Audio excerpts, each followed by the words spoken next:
Hi, Rebecca.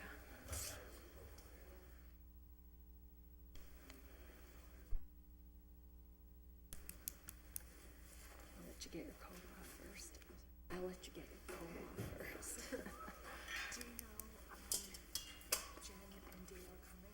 As far as I know. Okay. I'm going to leave early.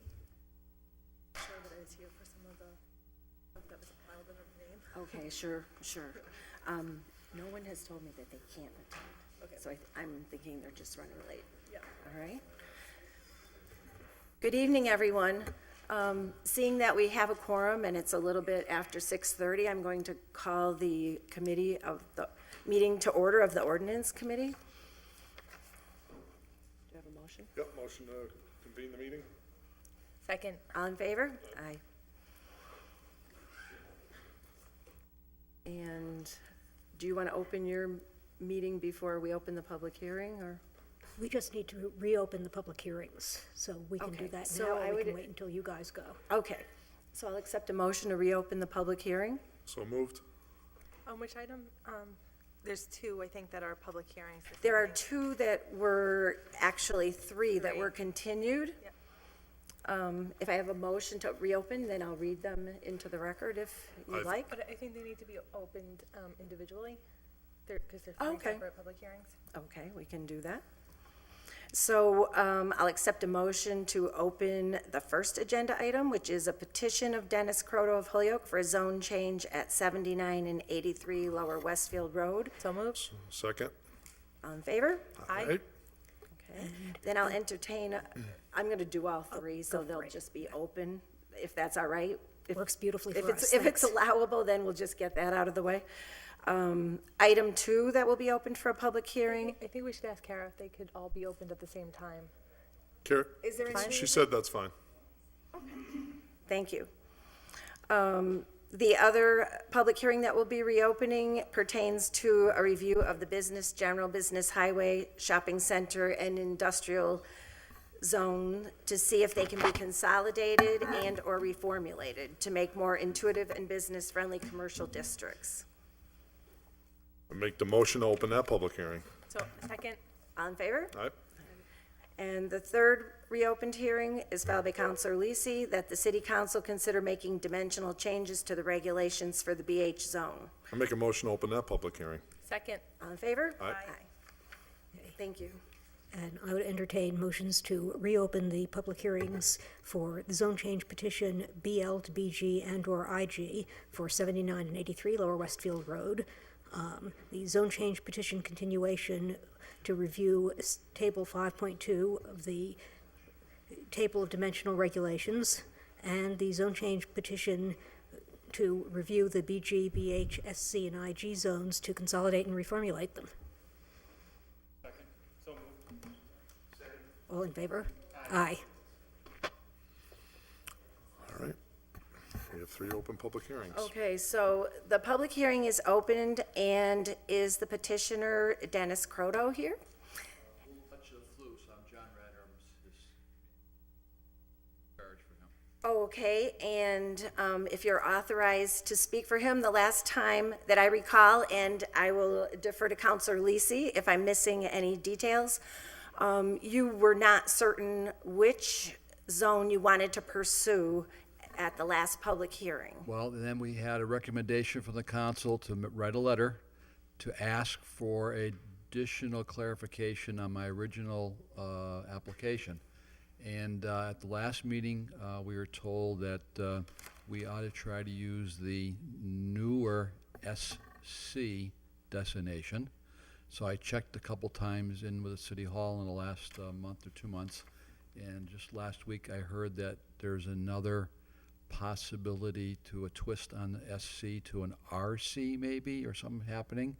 And I never received the new designation under the new SC.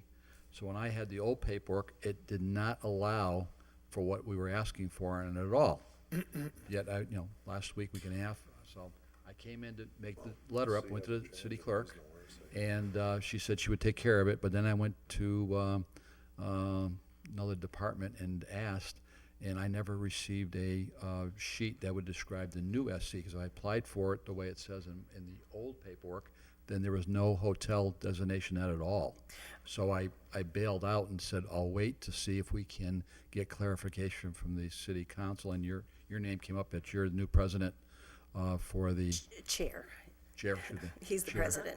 Okay, whoops, close enough. It's only a title. It's only a title.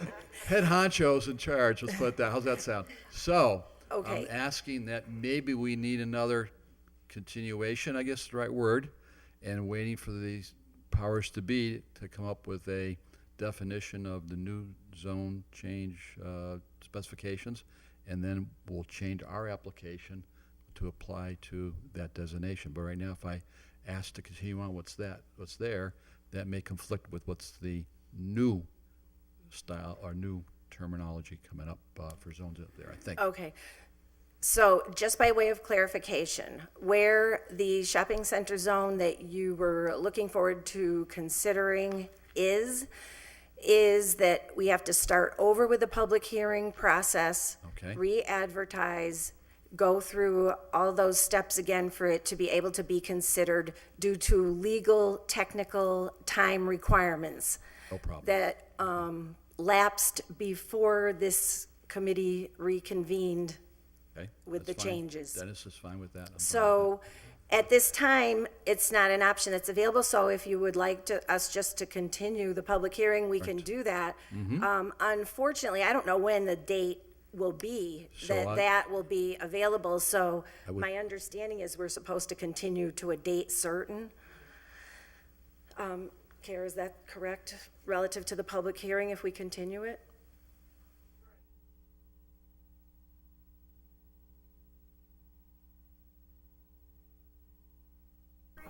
Correct, That's the And so problem. I Right. think. correct. Sorry, thank you, Marcos. I think if that's what the applicant intends to do, that would be a new application once that's already in place. I don't think that Okay. at this point, continuing this would be the proper thing to do. Kara, isn't it right that even if we changed ordinances at this point, it's based on what was the law in place at the time that the person applied, that he would have to, Well, that's what I'm saying. I think if a new zone was adopted, there should be a new application with new advertisements. I mean, what's Right. been noticed to the abutters and in the newspapers for the zones, and it was advertised, for two different zones, which I said was fine, but now if you're totally changing that, I think it would be a new application I agree process. with, I agree with you. That's the least of our Thank you. problems that way, so I would have to say that we would have to start over again, if you call it that way, but I don't want to lose the impetus we started if there's some way of adding that to the conversation. And so, Kara, if I understand the procedure correctly, then the petitioner can choose to withdraw without prejudice, even though the hearing has been opened if he chooses? On this particular order? Well, at this point, the hearing has been open, so you would have to close it, and the planning board would have to make a recommendation. I mean, it's already in process, so. Okay. Counselor Lisi? Thank you. So just to clarify a couple things, the reason why we were continuing this petition was because the SC district is still uncertain. Correct. You If know, it was what's set up going to come of for it, us- if it's going to even be a possibility to fit your desired outcomes. Correct. So in the meantime, you've paid for the advertising for this consideration. Correct. And I think what you're waiting to hear from us about is if there's another option that's going to better suit your business prospects. And that was the recommendation from the last meeting, I think, too, also, I think. Yep. that you- Additionally, because there was, I think we asked you to submit the letter to the clerk's office about distinguishing the original zoning designation of 79 and 83 Lower Westfield Road, because one is BL and the other, I believe, is an RA. Well, and I think the exact terminology that came out at the meeting was to ask for and get rid of the two that we asked for and go to SC as part of the conversation that everybody had. So I No, can't. what we need to get really clear about is you have two options, right? One is holding off altogether for an SC district, which would require you to file a new application. All right, In the absence of a new application, you have, again, already paid for advertising for us to consider changing to BG or IG currently. Right. But you're looking at two separate parcels, and right now you have only one zone distinguished for those two parcels. Right. And the neighbors really thought that it would be a courtesy to them for you to clarify whether you're going to change both 79 and 83 to either BG So, or IG. So we're still, should we make it a point then, if I bring a request in next day or two, to change the paperwork to what's supposed to read, which is one was residential to a business, and then the other one was business to whatever, start there, but ask for continuation of what they ask for is, wait for an SC news, or add to that letter? I think you need to just, again, keep them as separate. So the SC district, Just if we do the- create some changes that would allow you to move forward on the project that you're interested in, Okay. would be a whole new application.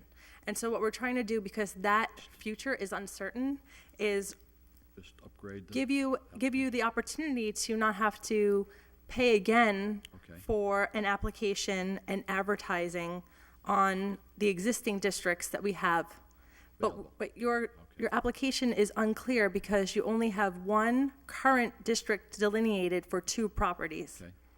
And you also put the possibility of two separate future designations. And so what we're really looking to do is get clear about what 79 and 83 are currently and what you want the outcome to be for both of those individual properties. So in writing, then, we'll change both those part, and then a little note, and an additional zone change to recommendation to follow with the right designation, so that I don't lose the BH on there, or whatever else I've got on there. Should I, any part of that to it, besides the two parcels, one residential to business, We're business. going, we've been on this for 10 Little minutes on note in there procedure.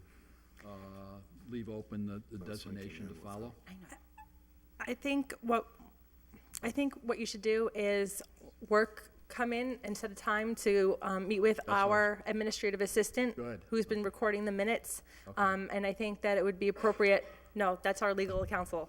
Administrative assistant is running the cameras right now. Oh, okay. But I think that his name is Ryan Oh, okay, fine, sure, so, Allen, sorry. His name is Ryan Allen, and I think what we should do is have you walk with him over to the clerk's office to make the necessary changes to bring clarity into your current application. so if you sit down with Ryan and give him some guidelines, and then, I'll make an appointment, I got his extension number, I'll give him a call. And so if you wanna call that a continuation again, is that possible, without getting in trouble? Counselor Jordan? John, one other piece of friendly advice is, I think your proposal is to build a hotel here, right? Correct. Okay, so if I was building a hotel, I'd probably spend the money to hire a lawyer to help explain all this to you.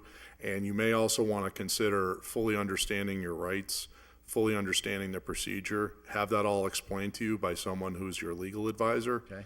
And then at which point they'll guide you as to what you should do procedurally in front of this board and any other board. Toby again, then. Oh, good. Then Toby is an excellent attorney. So Toby will help you walk all the way through this. So I'm sure you'll have no problem. Do you think he's got any stumbling block in the meantime, waiting for the Well, new Toby's very seasoned with City Hall. He knows exactly who to speak to.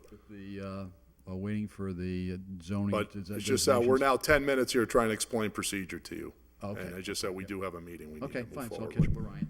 Thanks. Appreciate your time. Fine, okay, Thanks. good. So I'll accept a motion to continue this public hearing. moved. We need a date certain, though. So I would say look to the end of March or April. How about, just by point of information, is the planning board planning to continue to do joint hearings the first Tuesday as had been customary? Now, I think we've really been waiting to see how that was going to work for you all. But so- I'm open to it if the first Tuesday in April would work. Let me check with our masters of the calendar here. I mean, the first available Tuesday, not the literal, the first Tuesday, city council. It would be April 12th. Thank you.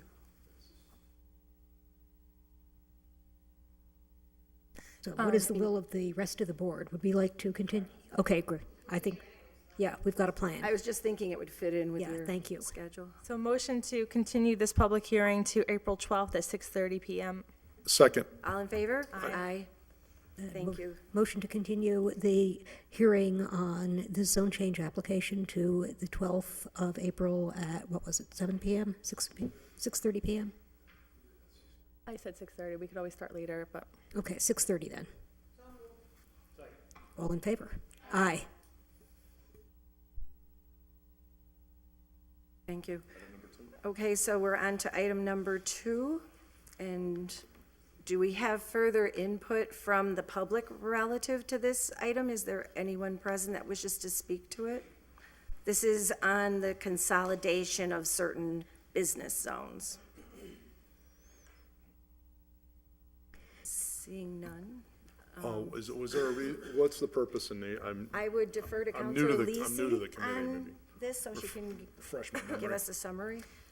So what we were looking to do with the SC district is make it more multi-use retail and create some sort of district that took the best of all the existing retail districts so that we could create one contiguous and continuous shopping center or retail center in the Whiting Farms area. Because right now you have a lot of different zones on the map that are all very similar to one another, but actually also a little bit different from one another. So you're creating an uneven playing field for the businesses that are all in the same neighborhood, next to one another, across the street from one another. And so we thought that if we were going to revamp the shopping center or retail center district, it would then make sense to take a look at the other existing commercial and retail zones to begin to narrow what is acceptable in those zones so that they're more distinguished from one another and that they could be used more meaningfully throughout the city. Does that make sense, Kevin? Yep. Okay. So, but in the end, it's a question of modifications to SC, is that? No, the it's, okay. well, it starts with a modification to SC, which is kind of like what's in limbo now. We're waiting to schedule another public hearing for, so we could wrap up that process. Okay, And then once we have on paper what the SC retail or RC retail center district looks like, we would want to, again, work to further distinguish the other retail districts from one another so that, you know, if we have BG, Business General, which has been typically used in residential areas, we can narrow the types of uses for Business General, which would go into, you know, areas that are neighboring residential areas, and they would have different design features and setback requirements than what would be allowed in the more broad and expansive retail center. so basically, your recommendation is that we take action on 2 once we decide what we're gonna do with SC and just keep this continued until we move that one direction or another? That would be my recommendation. Okay, till, Chris has some thoughts. Just want to say that the planning board has made a recommendation Oh, have towards you? the SC zone. Oh, is there a Yes. written report on that, or? there is. Okay. For the newer people to the committee, could we get a copy of that report at some point, just email or whatever? Right. Yeah. Ryan, And- yeah, I'll Provide- follow up with If you Ryan. have it on an email, it's easiest if it could Yeah. be forwarded. Yeah, thank you. Obviously, if there are any questions about it, you know, I think any of us, and I as the person who wound up doing most of the writing, would be happy to answer questions at any time about it. Thank you. So I think, go ahead, John. I would also probably add, for Counselor Jordan's benefit, maybe also help to get a copy of the public hearings that were held prior to recommendation, because there's a lot of justification for going in this direction. But I think it would be very valuable to probably review those too. Okay, I will. Thank you. And then can I ask a question of our legal counsel, Linda? Sure. I think, do we need a motion to suspend for legal? Second? All in favor? Aye. So Kara, just out of curiosity, because the timeline has lapsed in the city council to consider the SC district order without a public hearing, what is the status of the planning board's recommendation to us? Do we have to ask the planning board to reconvene a public hearing as well? Even if it's just to open it, get public comment on the existing recommendations and then close it? Right. So in regards to that particular order, the statute says the city council can't act on it until there's further public hearing and the recommendation as provided. So I would take that to mean it's another, either joint or hearings by both ordinance and the planning board. I mean, obviously, the outcome of that might be the same recommendation, it might not be, but there would have to be another, public hearing by both bodies, be it joint or not joint. Great. Thank you. Just to quote to that point, the Jourdain? the statute says if the city council fails to adopt, I believe within 90 days, after the hearing, no action shall be taken until after a subsequent public hearing is held with notice and a report from the planning board. So I think would need additional action by the planning board. Well, and I would And the think that, council. Well, of course. Yeah. but, I think once everything is scheduled, we could, I think, promise to act rapidly on it. Counselor McGivern? So, question to the city solicitor. Karen, when you say another public hearing, is it the reopening of the public hearing? Or more important, is the information already received still part of the next public hearing? It's technically a new public hearing. I mean, there's gonna be new notices sent out as required. It's gonna be advertised again. Certainly the committee could choose to make the prior public hearing record part of this public hearing. But technically, it's a new hearing. Obviously, there could be new information. Again, the outcome might just be adopting essentially the record of the prior public hearing, and if there's nothing new, then that might be it, but. But the discretion of the committee has discretion to keep whatever was already presented. Sure. Thank you.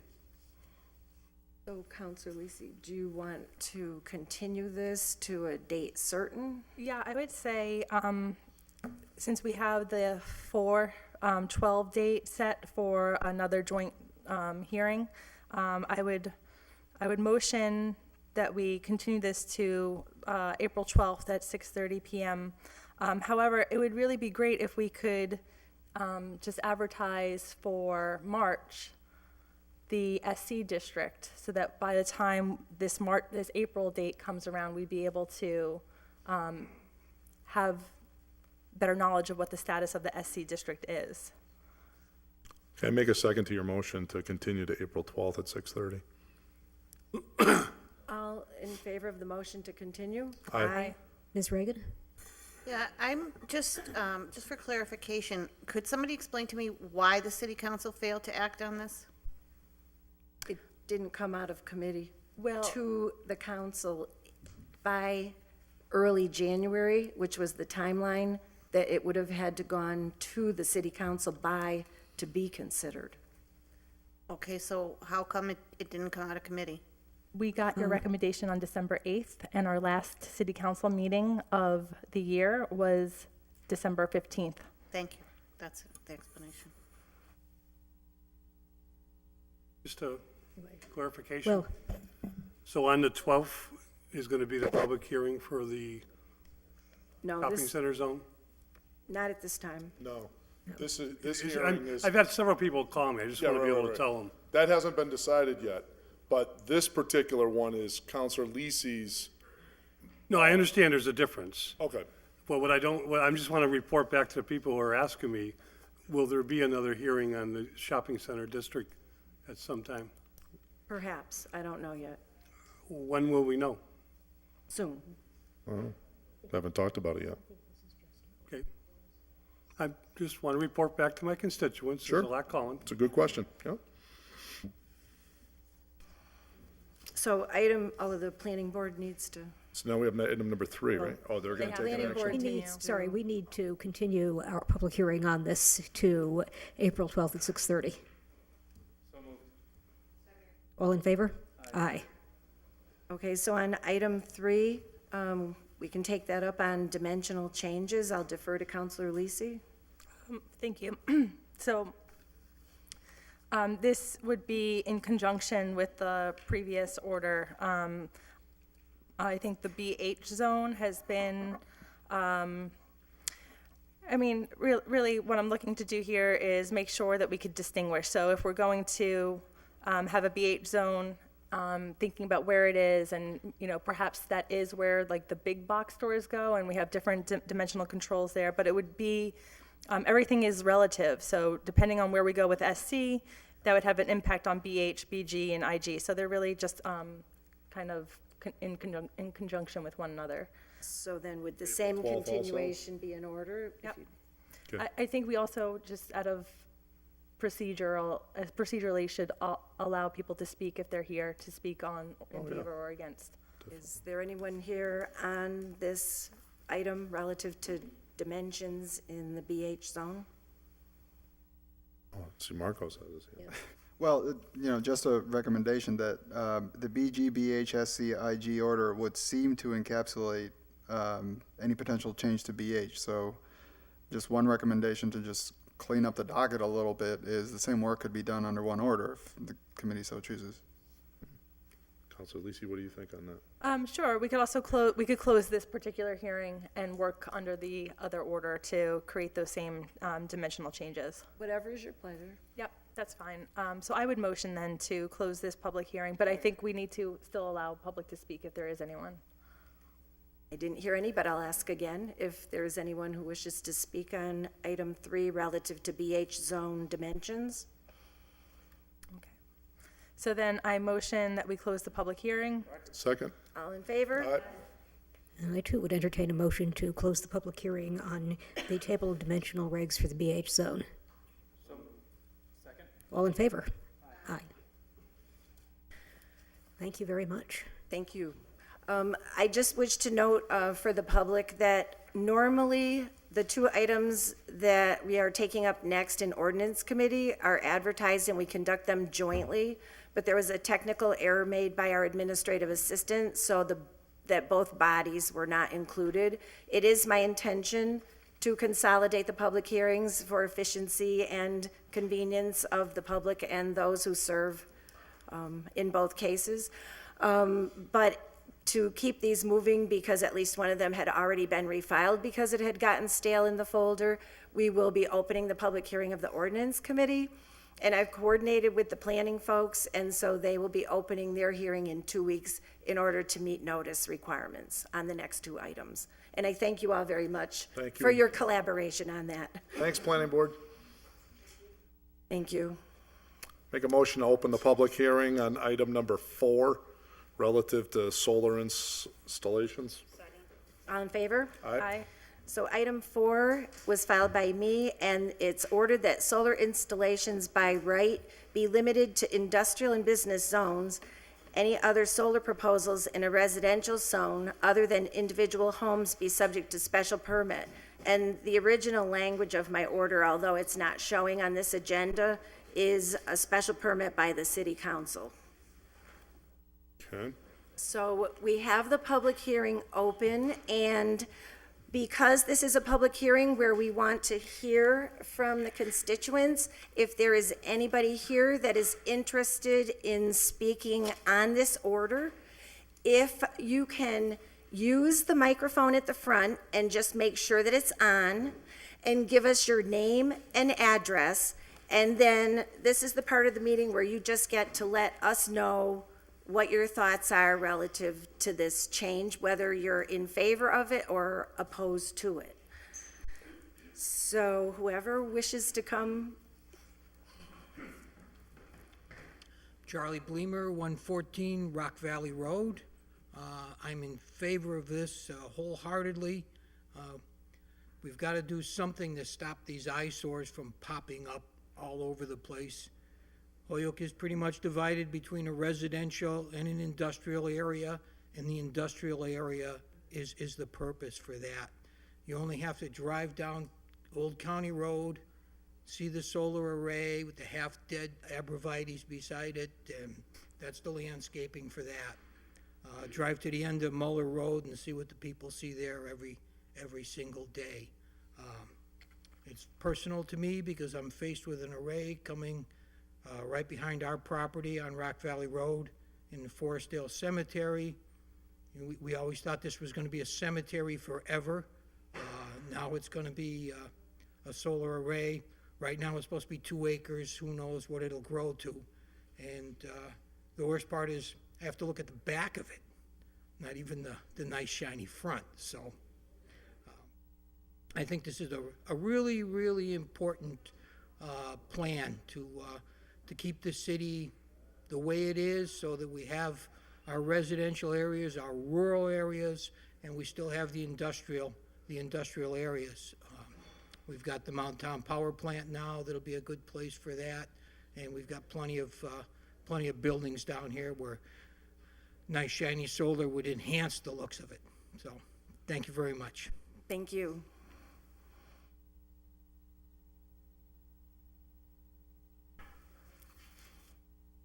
Hi. So I am Kate Martell and I live on 1 Winterberry Circle. I hate public speaking, especially with a mic, but I feel really passionate about this. I am in total agreement with this. I feel that there's so much industrial land in Holyoke and there's so little woodland, and it makes no sense to me for green energy to cut down trees. I mean, it contradicts to me. Looking around Holyoke, it just seems that there's lots of industrial areas that would be perfect spot for a solar field. And why would they come into one of the very few wooded areas in Holyoke and cut it down to put up, something supposedly for green energy? And, it's beautiful out there. I walk out there a couple times a day. A lot of people walk out there. There's deer out there and, all sorts of animals. And where do you see that in Holyoke? Not too many places. It makes my heart sick to just think about them tearing that all down and putting up a fence. And so I just hope it doesn't happen. Thank you.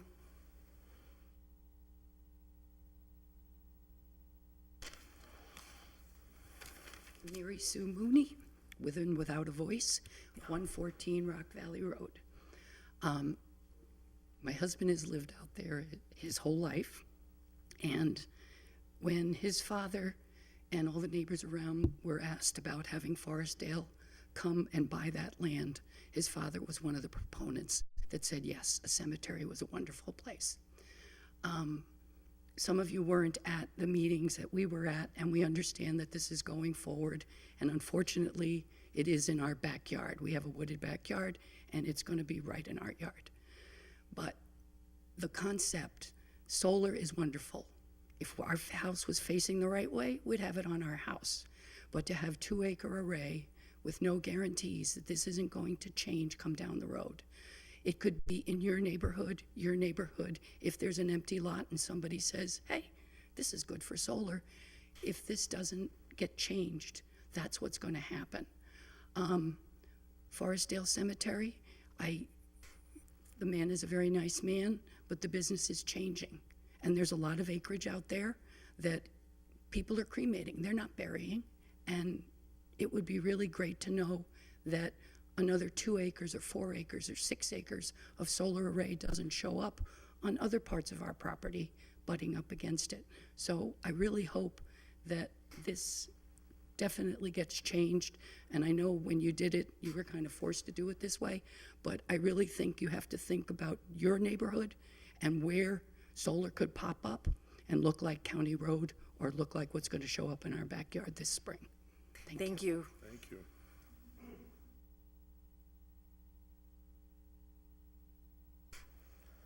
Good evening. My name's Attorney Thomas Wilson. I'm of 18 Carter Street. I represent SHR Energy, and I've had a few times to study this. And first of all, I don't want to I'm new to the solar thing. I've just learned about it the last few months, but it's not like they drive around the city and say, there's an empty lot, it looks beautiful for solar. There's research and things that go into this. It's not, okay, it's pretty and it plops. And there may be some areas in industrial. The company I'm working with is doing some rooftop work in the quote-unquote industrial area. I just think that what these people are saying makes a valid point, is that, but it's not banning the process, it's making sure that the process is kept up, that if the arborvitaes are dying, somebody needs to enforce that to make sure, if that's part of the process to give them, that you have to have arborvitaes and keep it, somebody's got to enforce that. And we have a problem in, I'm sure other cities, but in Holyoke, we have an enforcement issue. We have the rules, but they're never enforced. And the way to get what you want is not always put in more rules, it's to enforce what's been agreed to and everything. So I think what I know I'm saying is I think we're putting too many regulations in a place that it needs enforcement, not more regulations. And I think that's my issue. And if, I don't know who owns the company, but SHR Energy, who's doing the Forestdale, if you're not happy, I'll give you my card and you call them, because I've already told them I'm not happy. You know, I'll tell them, because I understand what you're saying. You're living out in a very nice area of Holyoke, and you don't want to see everything. But I don't know, from what I can see, some of the solar projects are, I mean, they're not gorgeous, but they're not, I mean, I think I'd rather look at some of them than smokestacks or cell towers. So, but I think that that's the issue. And it's, instead of regulating, enforcing, which are two separate and distinct things, in my opinion. Thank you. One more thing. And the other thing is, according even to the Boston Globe today, solar is the credits and everything are almost done, and nobody's taken a step forward to renew them. So this could be the last year of solar. I think is the state senator, state rep Ben Downing from the Berkshires is championing this, but he's on his way out. So I don't know where this is going to go, and I think the federal government is also clamping down. So by the end of the year, solar could be a history, because they're not getting these documents, they're not getting the tax breaks. Thank you. Thank you. Is there anyone else from the public that wishes to speak? I wholeheartedly agree about enforcement, and I think the best way to ensure that there's enforcement is to narrow the areas where the solar arrays are, and it'll take fewer people to enforce it. It'll be easier to watch, and the enforcement will work out real well that way. Thanks. Thank you. Are there any members of the committee that would like to speak? Councilor Lisi? Thank you. So I think I'm interested to see what is actually developed and how this is pursued in terms of like the actual legal language, because I think one of the problems that I could foresee here is that so if you're going to allow solar installations by right only in industrial and business zones, I could foresee residential property owners then applying for zone changes to industrial or business use properties. Because if they want to get the solar installation in there, it may be easier to just apply for a zone change than to go for the special permit. So again, I mean, the devil's in the details, and I'd really like to see what the legal form of this proposal looks like, because we've seen zone changes for projects all over the city, and you know, I would hate for the restrictions that you're putting on residential property to open a backdoor path for zone changes, because that's going to permanently change the character of your neighborhood if you're doing zone changes, as opposed to allowing solar installations by right, which if after time they're not useful to the property owner, the property's still residential, so it's limited and constrained what you could do on that property in the future. If you create more flexibility on these industrial and business zones, then I would really hate to see people starting to look for zone changes to get those solar arrays onto the property in a more, I guess, in an easier fashion. So again, I'm interested in seeing what this looks like on paper before considering whether or not I would support it. Thank you, Councilor Lisi. So by way of clarification, I just want to add into the public record on this. This order does not prohibit solar anywhere, because as part of the Green Communities Act, we cannot prohibit solar in the city in any of our zones, but we can limit it, and we can use reasonable limitations that have been upheld in the courts over the last year or two. And this is a constituent issue. I received a number of letters on this in November. Up until the credits became very popular, there was not a whole lot of demand for the solar projects. But then when the credits became available, people, of course, were looking to maximize those in these developments. And I think to the attorney's point, there won't be as much interest, but that isn't the point of zoning. The point of zoning is to have reasonable expectations of developments that will or won't happen in certain parts of the city. So I just want to be clear that in this order that I have filed, that I'm hoping will be adopted by the committee, that it does not prohibit solar. It simply makes it a special permit process. The special permit process is a wide open process where people can come in and speak for any number of reasons for or against a project. And the city council, as your elected body, can use its discretion. It is not limited to the very narrow discussion that I know that folks had on the site visit at the cemetery, that there were like 1, 2, or 3 very narrow points that the planning board felt that it could have addressed to even consider to deny a project of this sort. So the intent of this order, and the other way we could go would be to have special permits for all the solar installations. However, I will say that personally, I am supportive of solar projects. I think they belong in the industrial and business zones. So personally, I'm not interested in making that any more restrictive. But I am interested in protecting the zoning of the people who own 80 and 100 and 150 acres of land that's been in their family for generations, people that are trying to work farms that might end up sitting next to 50 acres of solar panels. And I'm not saying because it's going to happen, I'm saying because our zoning allows that it could happen. And so I just wanted to clarify the technical points in that regard. Thank you. Councilor Jourdain. Thank you. I, on the other hand, will go one step further to say that I actually would support this by special permit in all zones, personally, because of the fact that certainly I support this. This is in residential zones that it should be by special permit, where there's absolutely the greatest opportunity for some noxious use versus a resident who lives right next door. So to that, I echo everything that the three people said, and even to Toby makes a number of good points. But whereas generally I would be predisposed if there's no noxiousness to the neighbors to the sides in the business and commercial zones, and so therefore I would vote for a special permit, generally speaking. I think we need to have that added layer of protection because as Holyoke, as an older community, has many commercial and industrial zones that abut residential zones. So you literally could be next door to commercially zoned property and have a residence. You could be across the street from this. And so to just say that, well, you know, unless everything around you is residential, then, you know, we're okay with it. I would not. I think this is worthy of additional restriction, and that's what you elect a city council for, to use its judgment.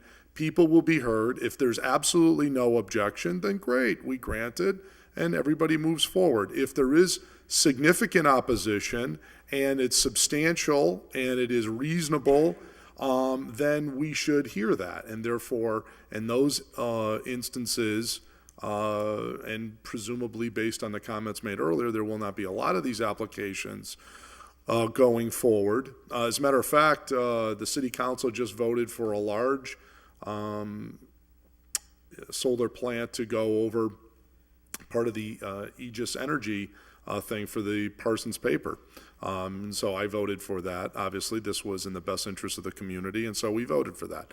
Others, on the other hand, if they were, you know, just going to, you know, really change the character of a residential neighborhood, I mean, who's looking out for the residents here? This is what we have a government for, is to safeguard the people who have made significant investments in their neighborhoods. And so to that extent, this restriction seems extremely reasonable.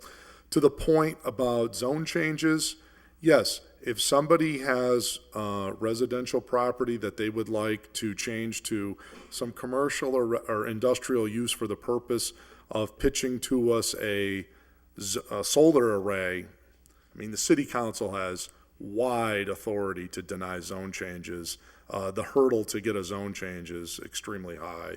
And so that's not a likely path of success for someone who's seeking to convert their residential property into some commercial industrial zone for the purposes of establishing a solar array. So I think these safeguards that you have articulated here seem quite reasonable to me at a minimum.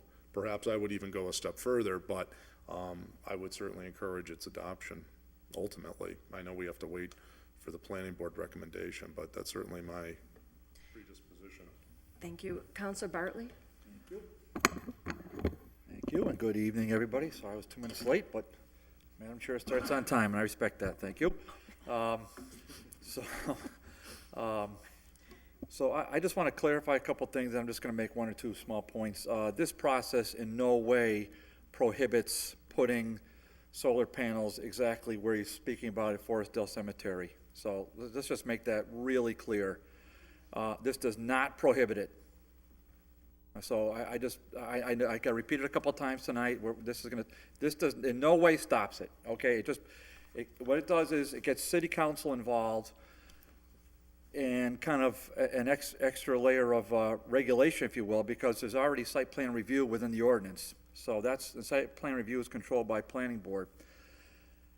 In my opinion, though, I'll support this the way it's written. I wouldn't really support anything beyond this right now for other zones, because I think we're really getting far afield at that point. At some point, we have to sort of rely on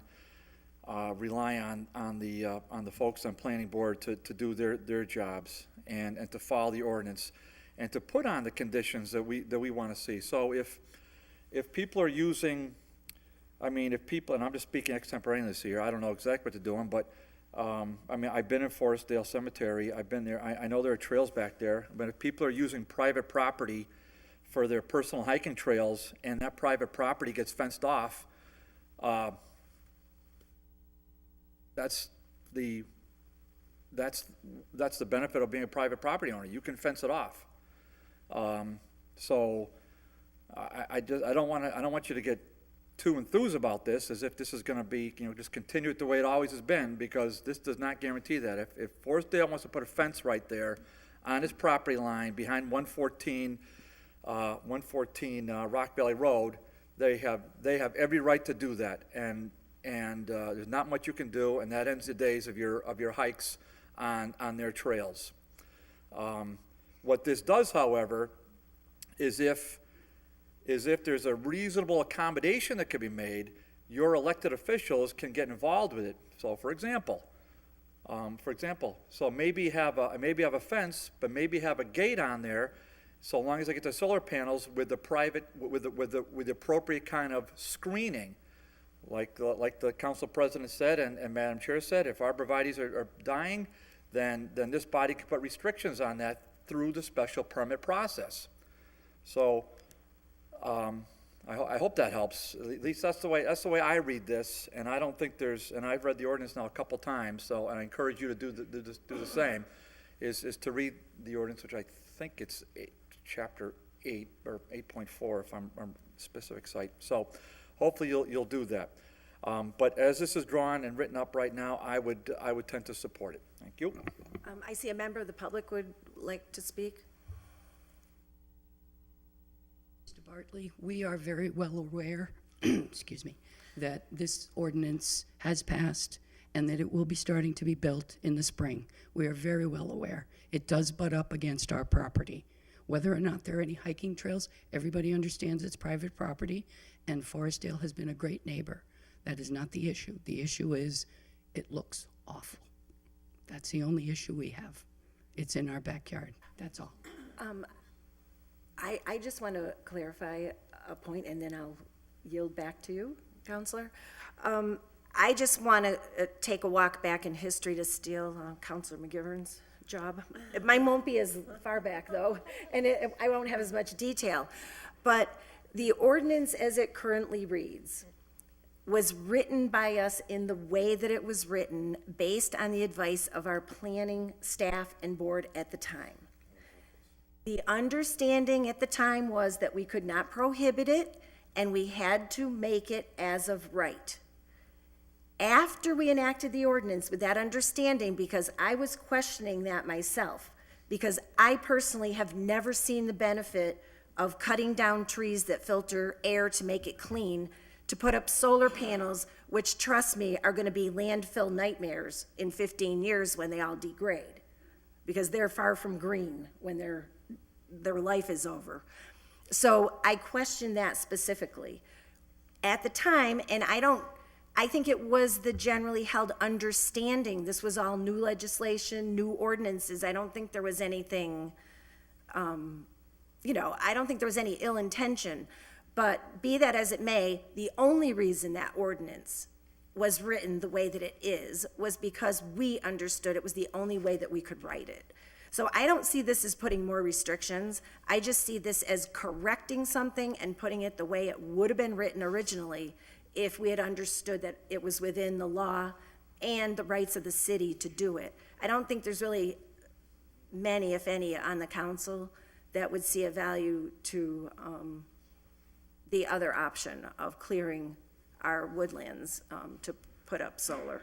Counselor Bartley wanted to make a follow-up point, and I have Counselor McGivern in queue, and then Counselor Lisi. Sure, so I don't want to say which way I'm on that specific proposal. I'm not saying which way I'm going to vote on that. I'm just saying I've been, since we're on that site, I've been back there, and yes, it does abut, and there's no question about it, the property lines touch. Now, it's I don't want to get into specific merits of it, but this is where our involvement can take into consideration, photographs and personal experiences and future plans. So, for example, if the Forestdale wants to be there for a certain period of time, we can write that into the permit, and we can delineate what it is that they need to do once they take the solar panels out, if in fact that's their plan. I don't know that to be true. So and there's strong possibilities it's going to happen in other wards too. Other wards, not just your ward, not just your neighborhood, not just your others' backyards too. So I'm well aware. So don't. I mean, I just want, really my main point, frankly, was just to say, because a couple got up to say that this is going to prevent it, and it's really not. It's just going to put more regulation on it. But I think it's going to be welcome regulation, because it's going to be elected officials who are going to have to really hear from you, the public, on what you want to see and what you don't want to see and what could possibly be compromised. Thank you. Counselor McGivern? Thank you, Councilor Bacon. I'd just like to go on record and support, as written, the language that's before us this evening. A lot of good points have been made on the issue of, it goes far beyond the issue of Forestdale, but on the issue of Forestdale, I wish, and I apologize to our good friends in West Toyoke, that we saw this coming, because that original intent of allowing, solar energy is great, but we thought we had the controls. We find out that we do not have the controls, especially in residential neighborhoods. Councilor Bartley just stole part of one of the points I wanted to make is there are other cemeteries, but there's also residential vacant land throughout the city. Our master plan is that where residential is zoned, our idea is to develop it residentially, not solar fields. The idea is we want more homes. We want more of the good neighborhoods that we have to complement the residential neighborhoods. And West Toyoke is one of our jewels in terms of residential zoning and residential homes. So this will prevent further expansion in existing residential areas, but more important in the future, prevent expansion without a very special vote by the City Council of proposed solar fields in residential. Thank you. Counselor Lisi? Thank you. The last point that I'd like to make is that, I take very seriously the point that Councilor Bartley raised about how creating a special permit does not prevent something like the Forestdale Cemetery being converted to a solar array. It just creates another layer of bureaucracy where the city council could be involved and hear the complaints and concerns of the neighbors, which I think is fine. However, I think that a more effective way of dealing with this issue would be to revisit the actual ordinance for solar projects and looking at what the setback and buffer requirements are and perhaps making them more robust so that you're not dealing with things on a case-by-case basis, but we have, I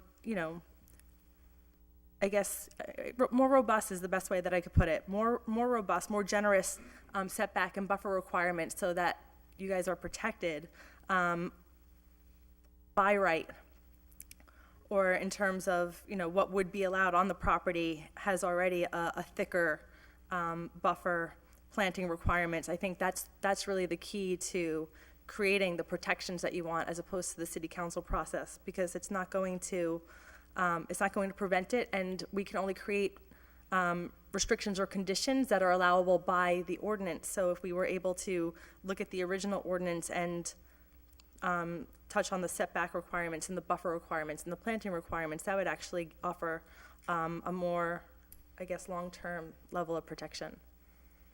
Thank you. And I would add that I would welcome an order if Councilor Lisi would like to file it that would further add buffers within that ordinance. But this order that is before us, that the public hearing is open on, is exactly that. It is an amendment to the current ordinance on solar installations. Thank you. I had one other point, not on my own behalf, but a constituent, or was a gentleman by the name of Bill Crazen. He lives up on Rock Valley. Bill reached out to me, who I happen to know well, so he's a good friend of mine. He is in favor of these restrictions, and he is extremely dismayed at what looks to be the future of the Forestdale Cemetery. Certainly not what was originally billed, as to be there. So most people viewed a cemetery as just that, a cemetery. And who knows what other, commercial enterprises await us besides solar arrays. Councilor Bartley? Point of order, can you explain the process, because we didn't have the. Oh, sure. Just so we can clarify that, please. Sure. So to explain the process, tonight we opened our public hearing separately from the planning board because the advertisement did not include the planning board. They have since advertised, and they will be holding their public hearing, which we usually do together, in 2 weeks. Tonight, even if this committee later into the evening decides to close this public hearing, we need to wait until the planning board completes its public hearing process, makes their recommendation, which they will send back to this committee, at which time we can then act on this item and recommend to the full city council. So the earliest that they would be able to hold their hearing will be their second meeting in March, which I believe is their planned date for the hearing. I think that might be March 23rd, but I would encourage you to check the agendas in that regard. So just so you know the timeline, this is a little bit awkward.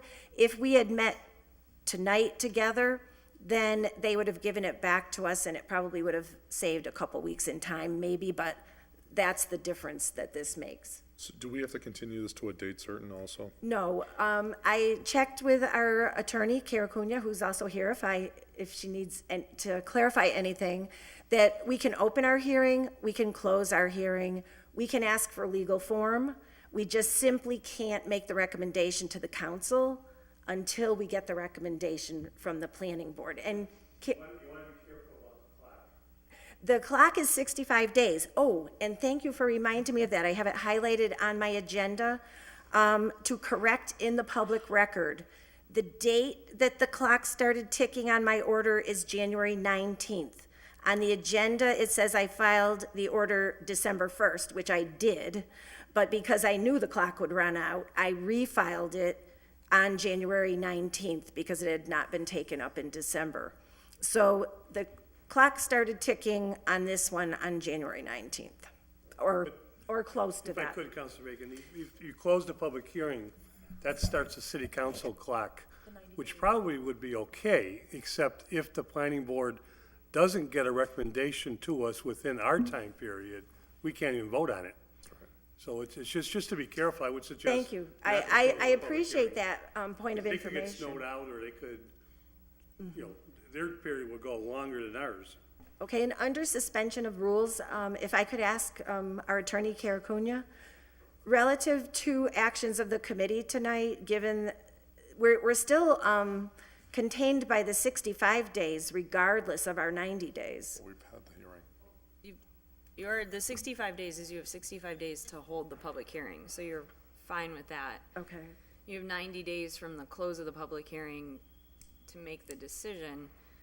But you can make a decision without the planning board recommendation. You have to wait 20 days from when they close their hearing. So I think that's Councilor McGivern's point, that if,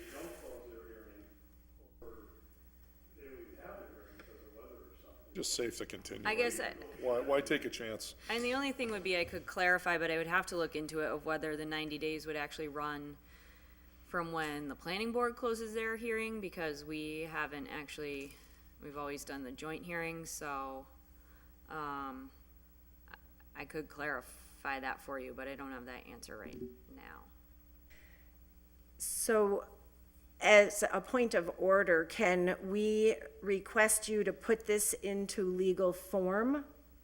Well, I don't even have, I mean, I guess you would need to have some further discussion as far as what that would even look like. Right. And which zones are you considering industrial and residential? What are the criteria for this special permit? I mean, right now, we have criteria for the site plan review within the ordinance, so don't really have much direction to craft an ordinance at this point. Okay. So I think we we all also- understand the technical matters that are in front of us. Our ordinance, just so you know, divides it into large-scale ground-mounted, small-scale ground-mounted, and rooftop installations. Right. So I need to know what is applying to what. Okay. Counselor Bartley? Yeah, well,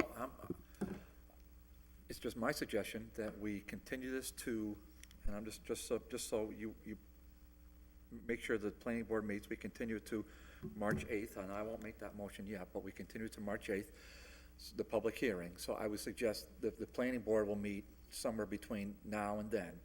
Then on March 8th, Madam Chair, I would suggest that, we let the public speak again, if they will, and then we just come with Armed with language. and just prepare to make sausage. Yep, And, moving forward. this is what we do. That's it. This is what we do. So it'll be scintillating TV, but it'll nevertheless have to be, if that's what the majority is. I mean, I don't know what the majority is at this point, because we haven't Sounds we very haven't voted, but should we have a majority to do that, then March, whatever that date I said. March 8th. March 8th. That'll be the day, is my humble suggestion. So why don't we, third? All right, I'll make the motion. So we have a motion to continue this public hearing to March 8th with the intention of creating language and the goal of closing the hearing that night. Ideally. That would be the goal, that's why I said goal. So we have a motion on the table, all in favor? Aye. So the public hearing is continued to March 8th at 6:30 PM. And I would ask those, Kara, if, just as a point of information, there's at least been positive comment on the language as it sits, just in the RA zone, with also the suggestion that the special permit could be expanded beyond that. So maybe between now and then, I could coordinate with you. Sure, I'm happy to I can send the whole committee the current ordinance for you to review. Okay. And see. And you can let us know the arenas that you would need specifically back from us so that we don't get this into a prolonged process. Sure. Great. Thank you. Thank you all for coming down tonight. We do have a second public hearing. If anyone is interested in that, I'll entertain a motion. I make a motion, the public hearing on item number 5 be opened. It's a new public hearing, Yep, right? that's right. Oh. All in favor? Aye. Aye. This was, Take care. thank you. This was filed by Counselor Jordan, and I believe you filed this in January? That is correct, and that was a refile. I filed it last August 2015 originally, and had it refiled because it went stale for reasons beyond my control. And so it was refiled on January 19th, 2016. Okay, so I want to make sure the record shows that both of these public hearings, the previous one and the current one, were open based on orders filed on January 19th. And it would just, for the record currently reflects this order has been filed some date in the future, August 4th. So I've gone in a time machine here. So I think I'm good on my timeline.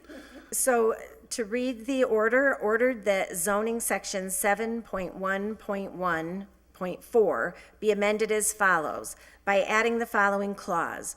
Parking lots or structures designed to serve these institutions and their accessory uses and buildings are allowed, whether or not a fee is charged for their use, provided that parking lots shall only be allowed by special permit of the city council. We do have some information here that I want to give to the. Yep. You have it already? You already Okay. got that? I have it as well. Did you- Yep, got it. Yeah. Dave, you already have it? Give that to Jim. Okay.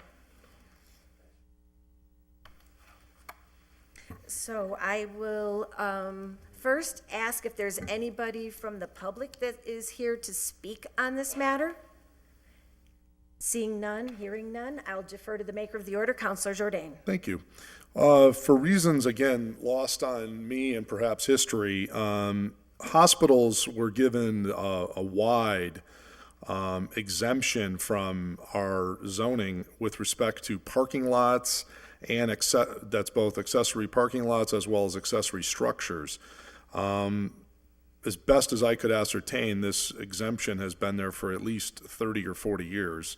The problem that this presents now is that basically large swaths of my ward, my beloved Ward 6, is being consumed by, a wonderful hospital, a wonderful institution, but can simply just gobble up property and call it parking and just start turning large swaths of Ward 6 into a parking lot. And this is not in the best interests of necessarily of the people that live in close proximity. There has to be symmetry, there has to be balance between residents and the hospital. And so these restrictions that I am seeking here are applicable to any other petitioner. And my only point is, why should a hospital have an exemption from these rules as to any other commercial enterprise? So therefore, I just want everybody playing by the same set of rules.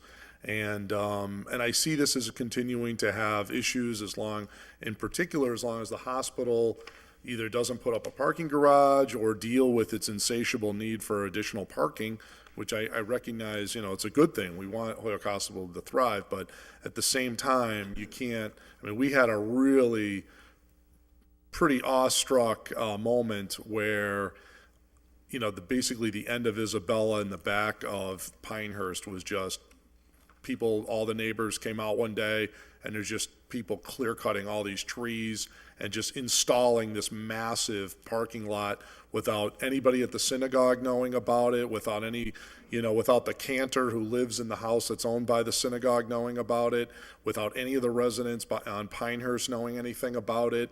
And it was no notification, no nothing, no whatsoever, just like, what on earth is going on here?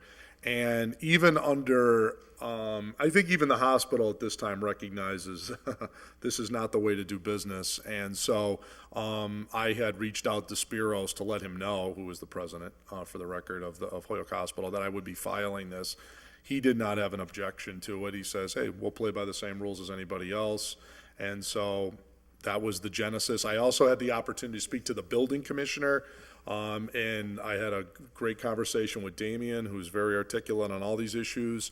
And he pointed also out to me that, this is, basically a loophole that you could drive a tractor trailer truck through. So this is just basically to tighten up the rules on this and that everybody play by the same set of rules. And so that's the sense of why I filed that, and I think Kara captures this in this amendment that she puts forward. And seems what she put together seems very reasonable to me. Thank you, Counselor Jordan. Counselor Lisi? Thank you. I believe that when Counselor Jordan originally filed this last summer, I was a co-sponsor. So I'm fully in support. I saw firsthand the changes that were made to the neighborhood, and again, without notice, without notification to the abutters. I think that the neighborhood was just very surprised and shocked that that level of development was allowed by right without any notification to the property owners that abutted the location of this new parking lot for the hospital. I think that the legal language is very straightforward, and again, it's just asking that the hospital play by the same rules that are afforded other parking lots being built in the city. So I fully support and would actually motion that we adopt the legal language that's before us this evening. Second, and I'd be happy to have you once again as a co-sponsor if you'd like to be on it too. And now that we have the motion on the table, I just want to make sure there's no one else that wishes to speak on this. I think we have to close the public hearing. probably Counselor first. Bartley still wishes to speak under the public hearing. Yeah. No. You're in order. Okay, so it looks like we're basically adding a clause, and I do support it fully. It's I just want the public to be aware that, I mean, Holyoke Medical Center basically survives so almost completely upon the largesse of the state and federal governments, and I mean not just your Medicaid patrons, and I mean they get direct grants in the hundreds of thousands of dollars every year from the Commonwealth, and I suggest they probably get a similar amount from the federal government. And for now to have the CEO sound so gracious and so kind and to have that kind of a tin ear and to do that into the middle of a residence shows at a minimum the utmost in chutzpah, but at worst, just being a gosh awful neighbor to a city that's done nothing but surround you with help and consideration since you've been in downtown Holyoke, since you skipped out of downtown and moved up to Beach Street. So Holyoke Hospital should take this on the public chin right now and be completely ashamed of itself for really just paving over swaths of that beautiful neighborhood. And at the end of this whole thing, yes, you're going to construct a lovely building. It's going to serve the community, but to not go about this in the right way is shameful. I don't see any public apology. I don't see anybody from the medical center coming down here to say anything to us, except when they need something. So in this case, they didn't need anything. I wish we could have done this a long time ago and had the process be more open and public, but we didn't. Thank you. Thank you. Counselor McGivern? Just quickly to go on the record while the hearing's open, I do support the language. I think it's a long time coming. It's fair. It's thought out in terms of, the needs of both the hospital, but more important, the residential neighborhoods too. And it's not just about Holyoke Hospital. Bay State Medical took over the Lang building. We have one of the largest hospitals in, this side of Worcester, taking over property in Holyoke and operating it as an accessory building to a hospital for what I consider regional, but part of Springfield. And if they can do that with the Lang building, that means other hospital in Bay State could do it with other buildings in Holyoke with no say by us whatsoever. This will give us one avenue to at least know something's coming and be able to address it and perhaps try to control it. And I'm talking about taxes, not about Bay State. Thank you. just want to make one Oh, other point. Counselor Jordan? Yeah, I just want to make two other quick points. To Counselor Bardley's point, I couldn't have said it better. And it's really comes back to the old expression of it's easier to say I'm sorry than to ask for permission. And then number two is, under the current construct of the law, there is no geographical limitation as to what is considered an accessory parking lot in the city of Holyoke. Therefore, absent this bringing some reason of a special permit, the hospital currently could literally purchase any piece of property in the city, anywhere, and pave it without any permission of anyone, and literally go to the four corners of the property. So, and then all they'd have to do is set up and call it some sort of, we're gonna have a bus or a van, go back and forth, shuttle, thank you. So, you just pick the property anywhere. So it isn't literally just the people that live in Ward 6 that are potentially impacted by this. They could shuttle and create a parking lot anywhere in the city and pave it. And so all of a sudden you're like, how could they do that? They're exempt from all the rules. And so this will bring some sanity back to the process. I just wanted to make that point as well. Thank you. I want to make a point to the committee that we are in the same situation technically with this public hearing as we were with the prior public hearing, to Counselor McGivern's point. So you might want to consider Continuing. echoing. Yeah.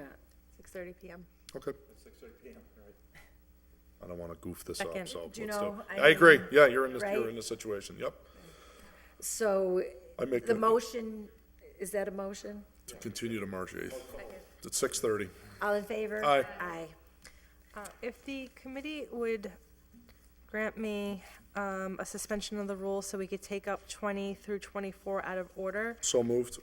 My throat's bothering me, so I'd like to go All in after favor? Aye. And you said 20 to 22? through 24, it's all To the pilots. 24. Right, I guess. And I see Attorney Wilson here. Okay, so we have a motion to go out of order to take up items 20 through 22. 24, I believe. 24, I'm sorry, I'm stuck on 22. Do you want to take them up as a package? I think we can. These were filed under my name on behalf of the mayor's office. So I think that I would have to just defer to Kara to see if there's any reason why we shouldn't take them as a package. No, They're all the same. Great. Other than the location. Yeah, so as a package, please. Is there a second? Yep, I make a motion that, second. All in favor? Aye. So, I'll just read quickly into the record. Item 20 is ordered that the city council approve and ratify an agreement between the city and Ryan and Boudreaux, care of Robert Baker, in accordance with our general laws for payment in lieu of taxes. Can we have the address on that? I'm sorry, I'm sorry, which The one? Robert Baker one, the first one? Ryan Boudreaux and care of Robert Baker? I don't think any of them actually have I don't think they addresses. have addresses per se. I think the only one that might is the one on Kelly Way. Okay. The other ones, I mean, for example, the one on Lawler Street, on Martin Street has been known for 3 different addresses and different properties, and half a city These calls are it the solar Ball Estate. developments. Can you give us, okay, so can you give us a general location? My understanding is that these were approved by the planning board, Yes. so I hope they know where they were or are going. We don't have anything that Sorry, shows. which one was the one you started? Let me see if I have anything in the jacket that I'm not seeing. That's possible. It should be listed in One it. has a legal description Yeah. of the property attached to it. I was just hoping maybe you could just, Okay. I'm not saying it's not in here, I just have to dig through them. If the actual Okay. agreement is attached to the order, the address is should be right on the first page. Okay, of hang on. Well, they're just The last page? Would that be where I? The first page. The first page? of the agreement. Of the agreement. Okay. Oh, okay, so there's a mailing address in Weston, Connecticut. No, that's not it. Hang on. Yes. Right, and at the time when this order was filed, I asked if Counselor Lisi knew the location of map 176, and, I mean, not that she could know it, she didn't know it. So I was just wondering, This is a piece of property on the corner of Lavallo Road and, I always forget the streets change, so does it stay as Homestead Avenue down there, does it change? so Bobala and Whitney Ave, where the house burned down, Whitney that Avenue, lot? Yes, right by the railroad tracks. Yes, Whitney, I forget if it changes to Homestead or Whitney.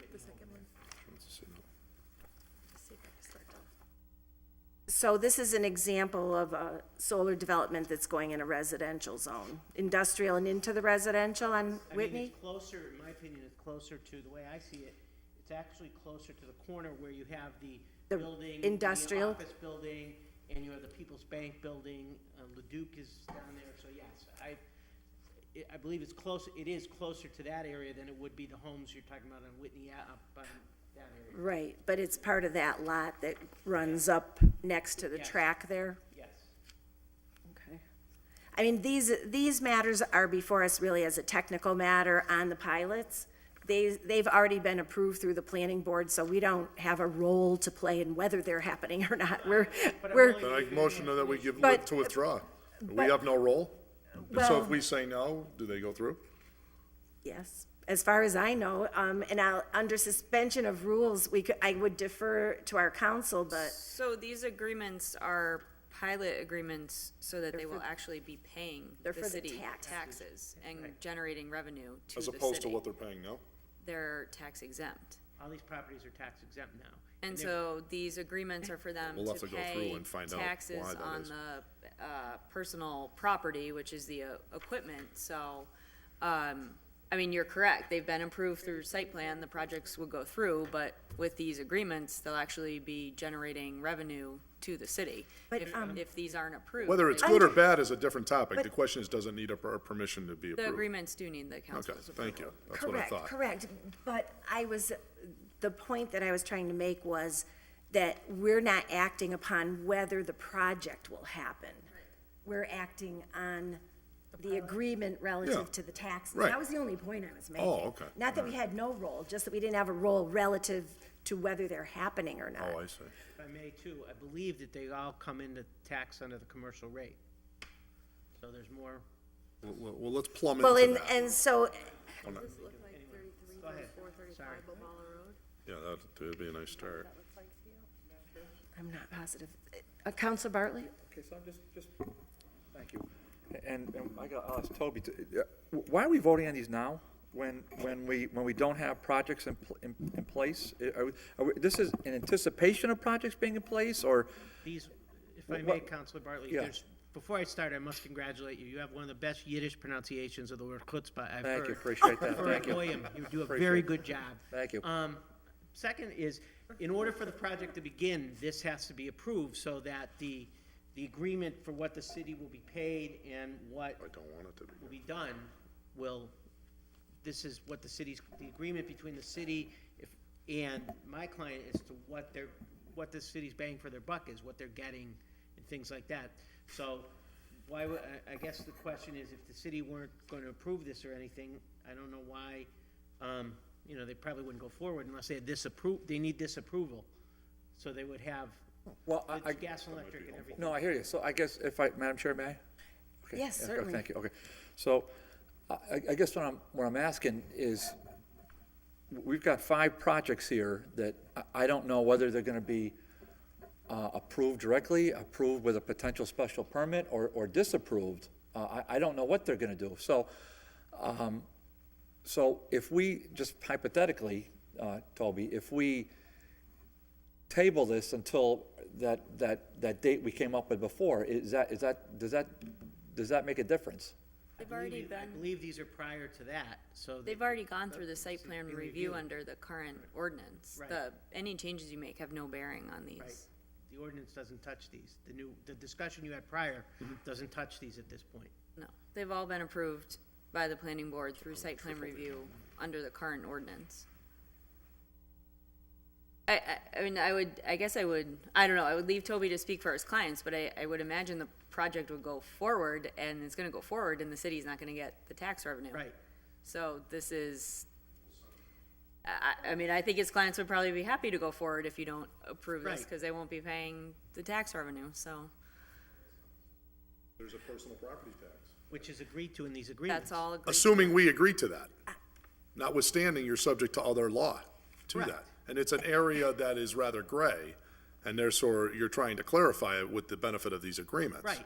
You could go forward to have a solar field. The question is, How much would we pay? how much will you be and how paying in much would- taxes? Right. We could have this, or you could have something altogether Correct. different. Counselor McGivern. I think the issue is taxes, and why would they not be taxed? If I could ask a question to the city solicitor outright? Let's suspend the rules to hear the city So moved. solicitor. Actually, I have two All in favor, questions, aye. but that's my first one. I'd have to, I don't know if I'm prepared to get into the finer the points. assessors The assessors would probably have to answer that, but I believe they are tax exempt. Well, these are, Toby could probably speak further, they're rental agreements. These are the same agreements you've approved for every other solar project that's come through the city. But I would apologize, I don't have the copies of the agreements. We looked at them as to form, and they were approved by the mayor. If you have specific questions about how the tax rates are computed, it was done by the assessors. So Tony would probably be the most appropriate person to answer those. And did the mayor negotiate these pilot proposals? Hang on. I think they're signed Signed by the mayor. They're signed by the Okay. mayor, yes. Thank you. I did not- not, by the way. Yes. I wasn't involved in the negotiation at this till afterwards, but So I have a clarification on a comment. I might have misheard you. My understanding was that you were saying that the properties aren't currently paying taxes, that these solar projects are going on? there is at least one property, which I believe there's two. I don't believe that the Forestdale Cemetery would pay taxes. So that part would be taxed now due to having the solar on it. The property at the end of Martin Street, the Lawler, Begley, whatever, that's actually owes, part of the agreement is that the city is that my client's gonna pay the tax burden if this goes through, which is, I think there's like $65,000 in taxes owed, which he would pay off either immediately or upon closing. To get that back on, and that would be on the tax rolls again. And I believe some of these other properties, like this little sliver of land that sliver of land we're talking about now, I believe you'd get more taxes now than you would as it currently sits. So now it's being taxed at an industrial business rate? Yes. And under the pilot, because, and I don't know the exact numbers in the conversion, but from past discussions on the pilot agreements with the solar, they've been significantly less than the tax rates for industrial. But I believe these properties are, some of them are different because a few of these lots aren't currently paying taxes. So that's just my question on each one of these agreements, because I'm interested to know, are we getting more money from these projects, or are we ending up with less money? I mean, because, if we have a role to play here, I think we should understand what the effect is. Well, you have to almost look at this as on a case by case. Most of these properties, from my understanding, you'll be getting more taxes than you currently are getting. Does someone have Okay. the comparison for us? I don't have the actual comparison, but I will tell you for example, as I said, there are at least two pieces of property now. One is exempt for taxes, but will not be anymore, obviously, because if you put the solar on that, taxes will be paid. And there's another one that's been in tax title or owed taxes for 30 years from when I looked the last time, because I think there's not a use for the property. It's not worth this. It's one of those properties where I don't think the city would take, because I don't know what would happen with it. Martin Street, you said? Okay, And we excuse used me. to call it the clearing. Counselor Lisi? Thank you, Attorney, thank you. The So- clearing was the spot. Must've been younger. What I understand happened, again, these were filed under my name on behalf of the mayor's office so that we can move forward on these pilots. But what I understand is happening with these pilots is that the solar arrays are actually tax exempt, but we're actually creating a pilot payment in lieu of taxes that reflects the kilowatt hours that are being generated by that array. So the array itself is not taxable, but what we're doing is going into an agreement with the property owner to generate a rate based on the kilowatt hour. So really the energy that's being produced, because that is the commercial activity that the array is actually making a profit or the commercial use out of the array itself. So if you know, this says, the project, the amount in lieu of personal property tax paid in each fiscal year by system owner to the city on account of the project shall be $5,000 per megawatt direct current, and prorated to any amount less than that. So are all of these agreements the same in terms of the dollars involved in them? And No, that's the, been negotiated, because there's $4,000 and $5,000 per kilowatt hour. so I know, but I'm just, I'm sorry. for asking, because we've taken them up as a package, but if they're all, if they're all different, then maybe we need to separate No, I them. think in terms of that, the personal property and everything, they're all the same. It's the same deal for each one of them. It's $5,000 per megawatt hour, yeah. So it's the same language. So I was the just same trying to one. find out if it's all apples and Yes. apples. Yes, Thank they're all you. the same. I can add it to the speakers list. Just put me on the list when it's time to talk. Counselor McGivern? Yeah. Do we know who made the unit tax exempt? State, federal? I believe that's part of the pilot, the program that the state ran that was discussed in the, actually, I have But an it's, article in the Boston it's Globe. the unit that's tax exempt, not the property the No, unit it's is the- put on. Correct, the It's the unit. commercial, Hey, yeah. we need a frank discussion with the assessors. Oh, absolutely. Because the property tax that these things are put on should go up considerable, Right. considerable, And it- because the property's being used for this. It's my understanding from talking to Mr., if I may, talking to the assessor's office, that these will be taxed at the commercial, the 39, what, the commercial rate. The property, The property, yes. okay. And then if the state government, God bless them, made these things tax exempt, then yes, the pilot program is the correct way to go. Right. As long as it's negotiated through the mayor's office. Right. Do we have figures? We have figures in front of us, correct? Yes, but Okay. what it's set at is a formula based on $5,000 for generated megawatt, I believe it said. And if it's less than that, then it's And proportional. I could not begin to think what's right or wrong there, Well, That's a fair or personal- unfair. Well- But if the property tax is being abated or in any way changed because of this, that's wrong. It's, if I may, it's my understanding that all these properties, maybe I'm wrong, Kara, are the commercial rate. Yeah, well, I don't know. I don't want to. That's what I was, speak. that's been my understanding from day one, that these are all, I think we need the assessors in, at some time to discuss this. You know, that's,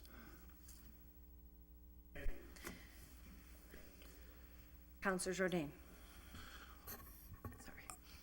It's been a while, but I had a conversation with the assessors. This is a very gray area of law, and it's changing in terms of the taxation and handling of all this solar stuff. And I know I believe Debbie was telling me that even at one of their last assessor conferences, they had a whole section about, solar and all of this type of stuff. I would myself like to hear from her as to, and Tony, as to exactly the points Joe was making, and, what specifically is the city allowed to tax, what rights, before I agree to a document, I want to know what the city's rights are, what do we have the capacity to tax, what impact will there be, is it just if the solar array, the personal property is exempt, is there even a cap? I mean, why 5,000? Why don't I just say no, make it 20,000, okay, on the megawatts?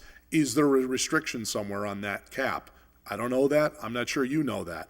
But we're going to get to that answer. And then the other issue is, what impact does it have to the overall parcel for those that are taxable? I would assume Forestdale, if they convert that portion of the piece of property over to now commercial use, that portion, that 2 acres, will be now taxable as commercial property. correct. And then the question is, what would be its value with one of these on it? I don't know that.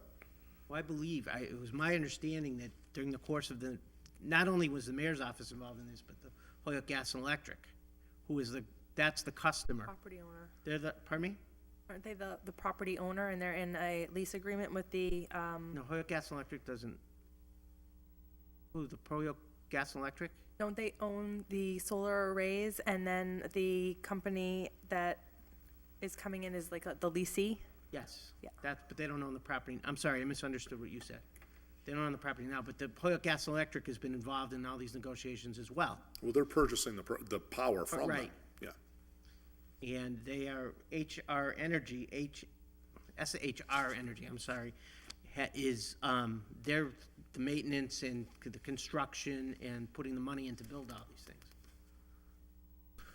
No, I have no issue with SH, your client at all whatsoever. My issue is just what's in the best interest of the city here.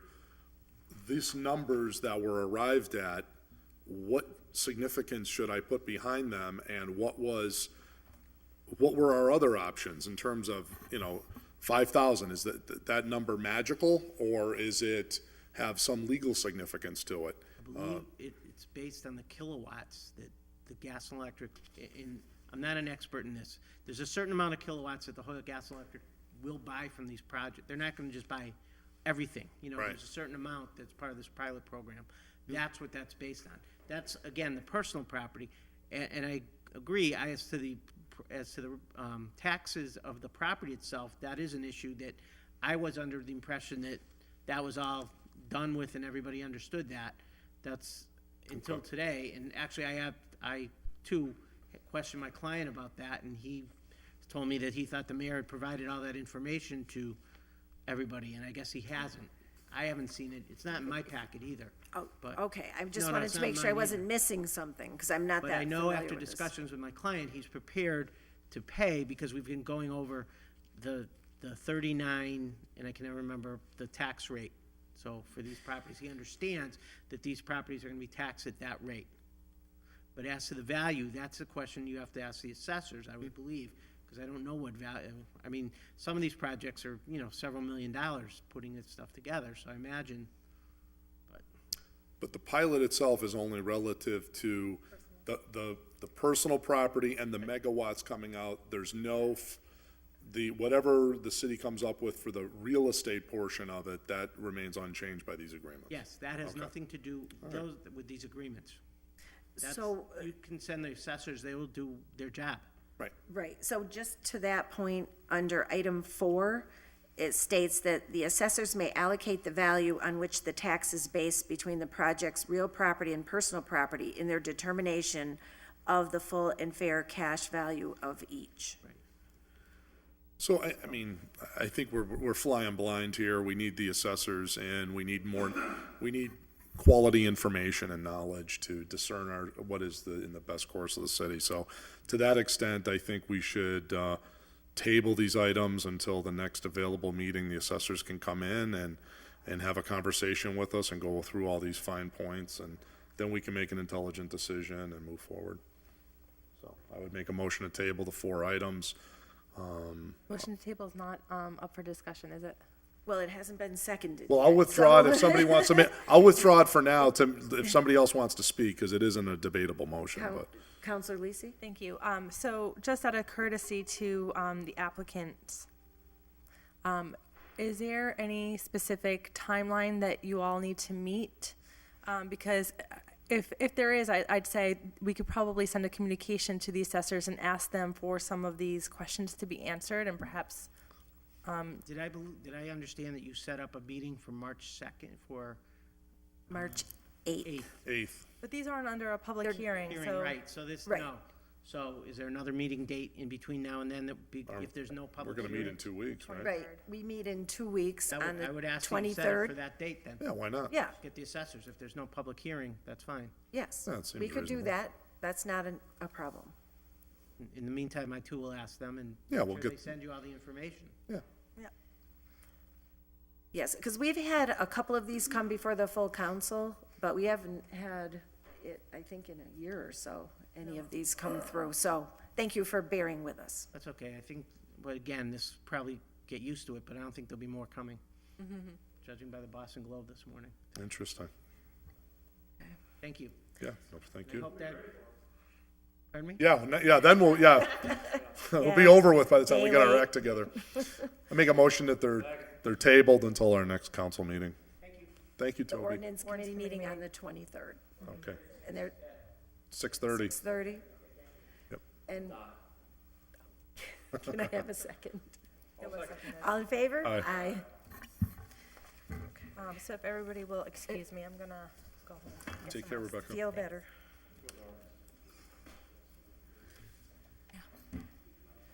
So do Bear with me for a second. We're back to, what, 6?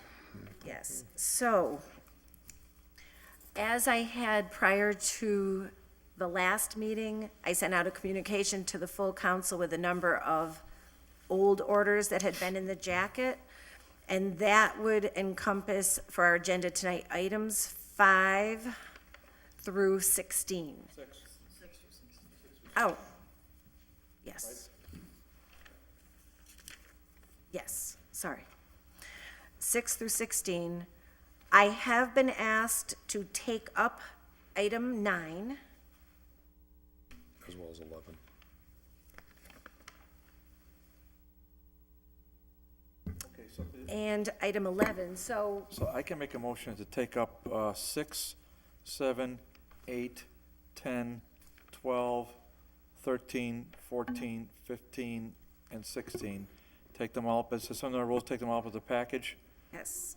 and then I'll make a motion, give them leave to withdraw. Oh, hold on a minute. This is 6, just a motion, I'll read them. I'll amend that motion if you want. you kept 11 out of that package, right? Yes, he said 6, 7, 8, 10, 12, 13, 14, 15, 16. I suppose on 6, yeah, I could live without 6 for now. It's, man, it seems to make sense, but So let me read these items into the record, and then the committee can, the motion's on the table right now.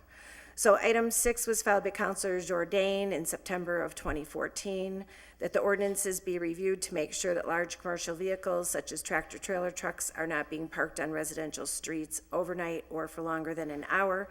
Item 7, filed by Councilor Alexander, September 2014. Traffic on Route 141 routinely blocks the intersection at Linder Heights. Order that the DPW paint a do not block box with cross-hatching at the intersection and install appropriate signage. Item 8, filed by Councilor Vacan, 9/2014. Any hotel providing rooms for the homeless and or families in cooperation with the state of Mass for transitional assistance, et cetera, that results in an increase in police calls, shall provide private security, et cetera. Item 10, filed by Councilor Alexander, ordered that the council petition the general court to enact appropriate legislation allowing for enlargement of the license commission from 3 to 5 members. Item 12, filed by Councilor Jourdain, December 2014, that the city council pursuant to ordinance 90, hold a public hearing and consider a modest change in the rates. Item 13, filed by Councilor Alexander, December 2014, that the DPW develop and implement a plan to accept yard waste from business properties located in Holyoke, including appropriate charges to support the costs. Item 14, filed by Councilor Alexander, December 2014, that prior to seizure of any building for back taxes or other debt, the treasurer present for approval to the city council documentation of the financial impact of such seizure, including any anticipated legal costs, rehab, demo costs, and expected revenue from. Alexander filed December 2014 that, this is item 15, that the DPW develop and implement a plan for curbside pickup of bulk items for residents of Holyoke, including appropriate charges to cover the costs of pickup and disposal. And item 16, filed by Councilor Alexander, December 2014, that the DPW develop and implement a plan to accept bulk items from rental tenants residing in Holyoke. So we have a motion on the floor that has been seconded to give these leave to withdraw. Councilor McGivern. If I could, just on item number 12, I've been patiently waiting for this order to come up. Is there any thoughts of continuing a discussion on this item? Since it's my order, I'll weigh in. Yield to the maker. Yeah, thanks. Well, it's all of our orders, because I voted to receive and put it in committee. True, Yeah, true, absolutely. No, true. Absolutely. Open to it. Problem is, we're just not getting out of the starting block on the sewer rate issue because we need to do the, solve the problem. And I just have a really, really tough time voting for an increase when I have so many people who are not paying. And so it's really a tough sell for me to vote to increase sewer rates on the 85% that are paying because 15% don't. The flip side of that also is we've yet from the mayor, and I'm going to mention this again. And he says to me, gee, why'd you have to mention that again? But I'm going to mention it again, is I asked him to retain a consultant to go through the agreement to see if there was any cost reductions whatsoever. $9.3 million budget, there's got to be something in there to cut. So the issue became, we've got $700,000 a year going uncollected. We've got any monicum of amount to go to come forward for a cut. And then if all of that is exhausted, more than happy to vote to put in some form of increase to cover any differential. When we walk through the numbers for this year's budget, there was an $850,000 shortfall. By the way, just for the record, I know the number 1.3 million was bantied around, but let's remember there was also $450,000 in free cash. Really the shortfall was $850,000. 700 of that is people not paying, and we're not shutting off, and Lord knows when we'll ever get that money, if ever. And then, so now you're down to really a shortfall of 150, and the question is, we can't find $150,000 of savings out of a $9.3 million budget. That's kind of sad. It's a sad commentary on our fiscal skills. So my point is, how much of a rate increase do we really need? Nobody knows. And DPW doesn't know, and we don't know. So I think we need to get some of this nailed down first, and then we can start jacking up, and we can look the people in the eye and say, we did everything we could. We had to go up 5 cents, 10 cents, 25 cents. Like, for example, right now, the water department's proposing a 2-cent increase, 2 cents. And I don't think anybody's going to raise an eyebrow over the water department I'm certainly not, raising a 2-cent rate increase in the water rates. It's just part of doing business. But where we're at with the sewer is we're not there yet. Counselor McGivern? But one man's opinion. Good arguments, and arguments that I've respected from the day one, which started 3 years ago. Not the problem with the arguments, but the problem that continues to exist is that while we're waiting for the city to do and take the action that would address those that are not paying, they are not taking action on uncollectible items that remain within that number, which are never going to pay for a number of reasons that are beyond the control of the city. We are not addressing those who have no sewer, who have septic tanks, who have no stormwater, who are paying those fees because it's coming out of the property tax instead of coming out of a user fee. I like the word modest. I'm not asking to make up the entire thing, through an immediate rate increase. But our financial consultant said we have to look for revenue to offset some of our budget problems. So I was just hoping we could find a compromise as we push the city to continue to go after those that should be paying, even though it's not the entire fee that's in the arrears, but also so that we can protect those that shouldn't have property tax being used for an enterprise that is based on a user rate. And I think somewhere in the middle, there's a compromise way to get to this, and we'd all be winners. And I agree. It's not going to help this fiscal year either way. But the discussion should take place this fiscal year. By the time we did it, it's probably not even going to be available until July 1st of next year. The next billing cycle, that would be available for a new rate. Counselor Bartley? I just want to make a comment on Councilor Alexander, and I just want to ask a question to the chair, to the City Council President, if I may. So a lot of these orders are Councilor Alexander's orders, which I I would generally support, and I'm making notes to which ones I may or may not refile.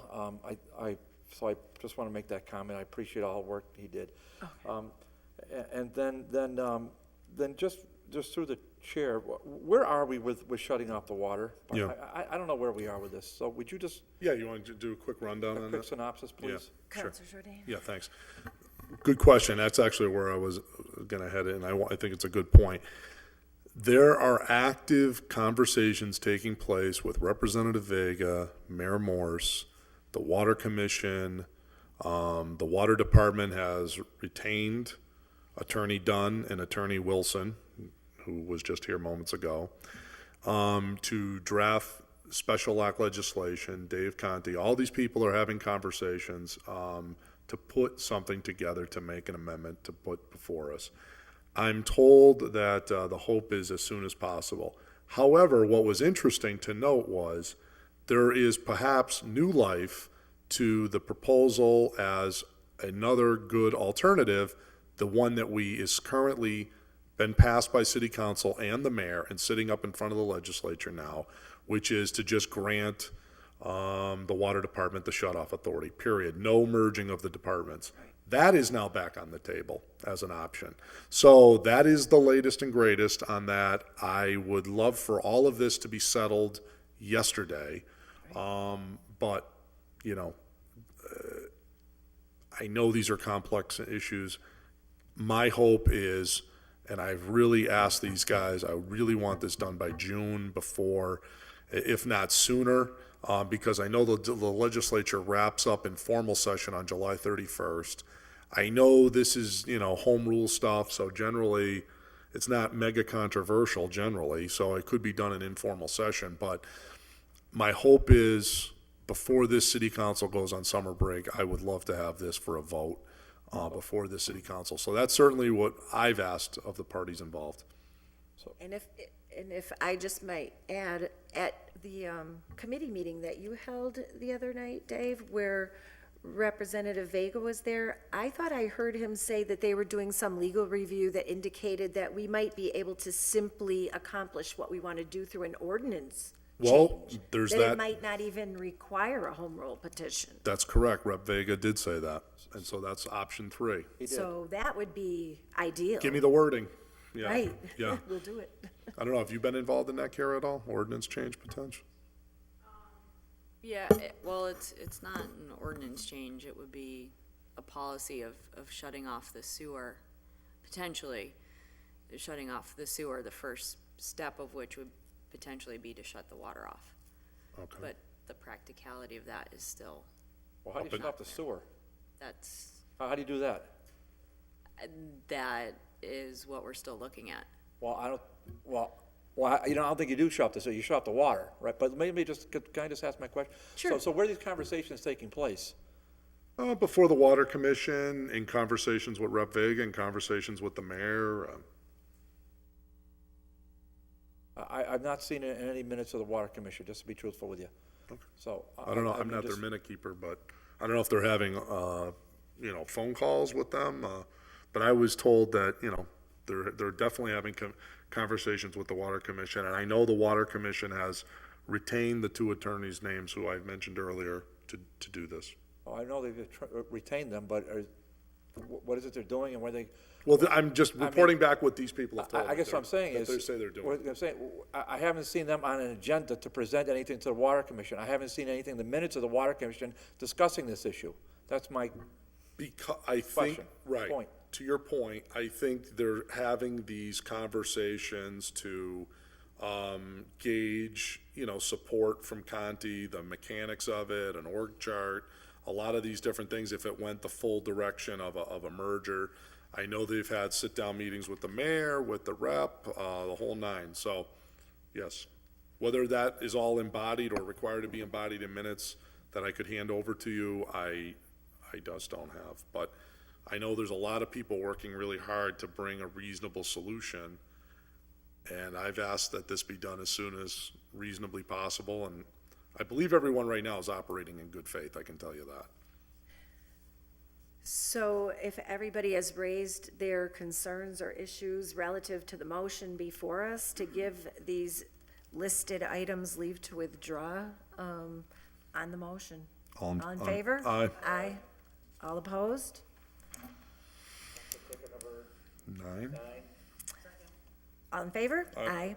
So item 9 was filed by Counselor McGee, 10-7-14.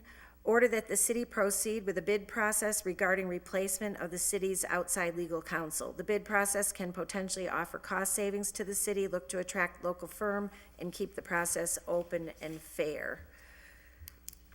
Reoccurring theme here. So I did receive a communication from Counselor McGee where he asked that we would take this up or keep it on the docket. So what is the pleasure of the committee? Well, I know Counselor Bartley has a strong opinions on this. I filed a similar order to it. This is so the public knows. Under Chapter 30B of the state law, whatever the section is, there's 30 some odd I think it's 33, but don't quote me on it. There's 30 some odd exemptions to public bidding. One of them is for towing, as we know, so we filed that order, which sits in committee, and you'll see an agenda item for next week asking the mayor to provide us with the current contract so we can send them to this committee so we can be fully apprised, Madam Chair. So we'll just hopefully pass that Tuesday night, and we'll get those contracts, and we'll be, so we can understand what's going on. This is for same thing. It's for whether or not we should have put legal counsel out to public bid, and I would tend to agree because I mean I think I can't speak what Councilman McGee was doing there, but I'm thinking it was for during the situation we had last year with some of the outside legal counsel. I'm thinking that was it, and it's solely at the discretion of the executive to hire legal counsel. But my question is, and continues to be, why can't you RFP these things? Why do we have to say, well, okay, executive, you can hire legal counsel at whatever billable rate you want to hire it at?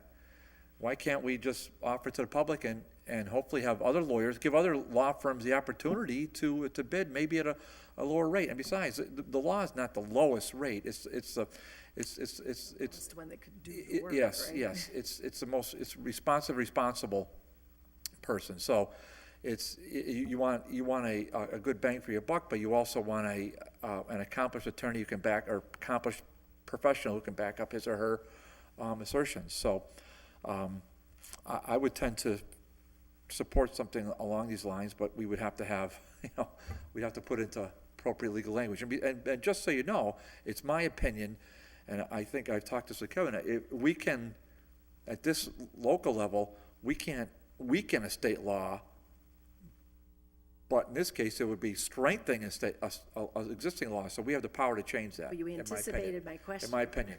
Thank you. Counselor Jourdain? Thanks.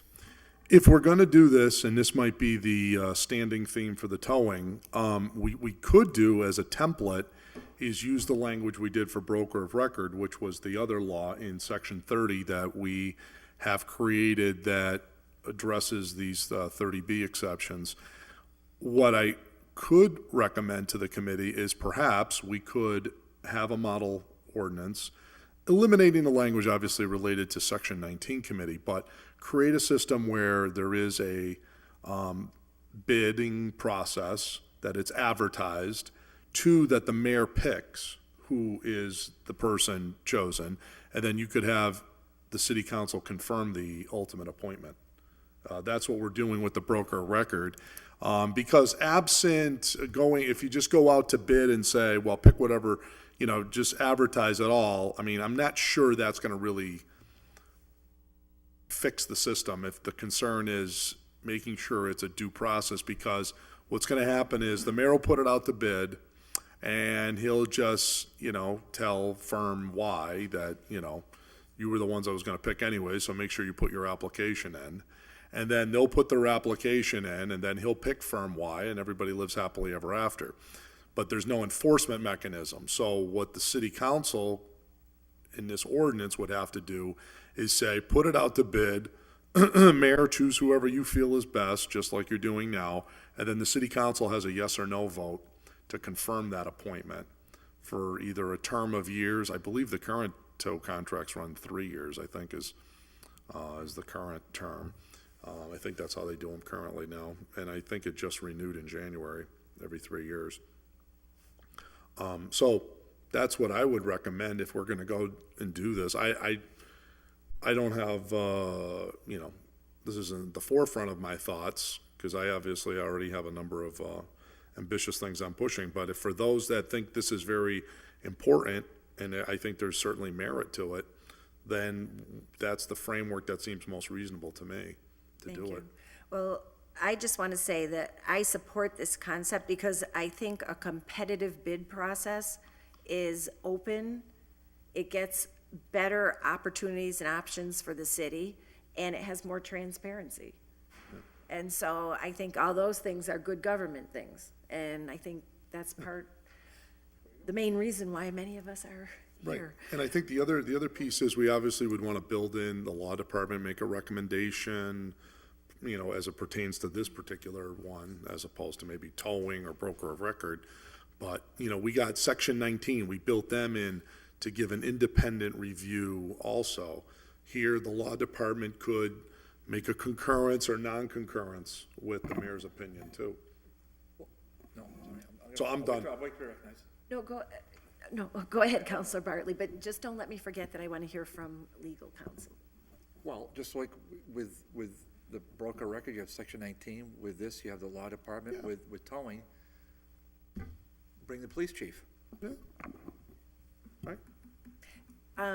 Do we have to suspend our rules to hear Kara? We're still under suspension? So under suspension, Kara, you wanted to weigh in? Sure. Well, I just wanted to make 2 points. I mean, this came up with the ambulance contract the last time.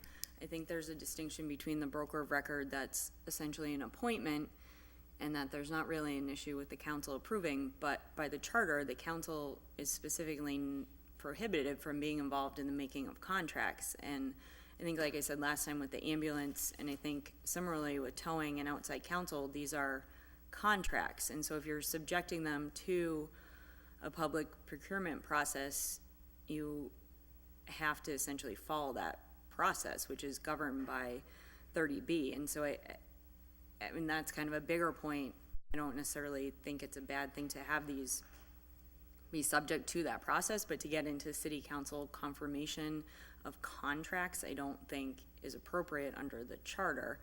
And then as far as outside legal counsel, I would just make the point, I certainly have no problem doing an RFP, but I would say if you're gonna do the ordinance, to limit it to an actual long-term contract. I mean, if for some reason the city is sued and it's some kind of specialized case that needs to be handled, I mean, you have 20 to 30 days to file an answer. To think that we would have to go out to bid to have somebody represent us in something that's potentially a specialized case is unrealistic and impossible, but certainly it would have no objection to an ordinance that says if it's a long-term contract for representation with a retainer, something like that. I mean, that absolutely, in the event we ever are in a position to do that again, that is what we would do. But for something, I don't know how we would ever be able to comply with that if it's a situation where we need to immediately refer a case to outside counsel. Thank you for that input.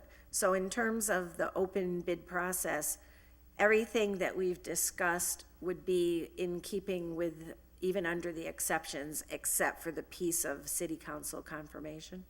Right, and I think I had said, and I owe you back a draft in regards to the ambulance, that it would essentially, and actually, I don't know, in the interest of some efficiency, Councilor Jordan filed an ordinance to look at, in order to look at the procurement ordinance. And so it might be appropriate to put these now non-exemptions into that section so that they're all there, because the order is to take a look at our purchasing and procurement ordinance as it relates to 30B, because they are quite out of whack and out of date because the state law was changed and the ordinance wasn't changed. So I even noticed that some of in our ordinance, we list some of the exemptions. I don't think they match up with the statute.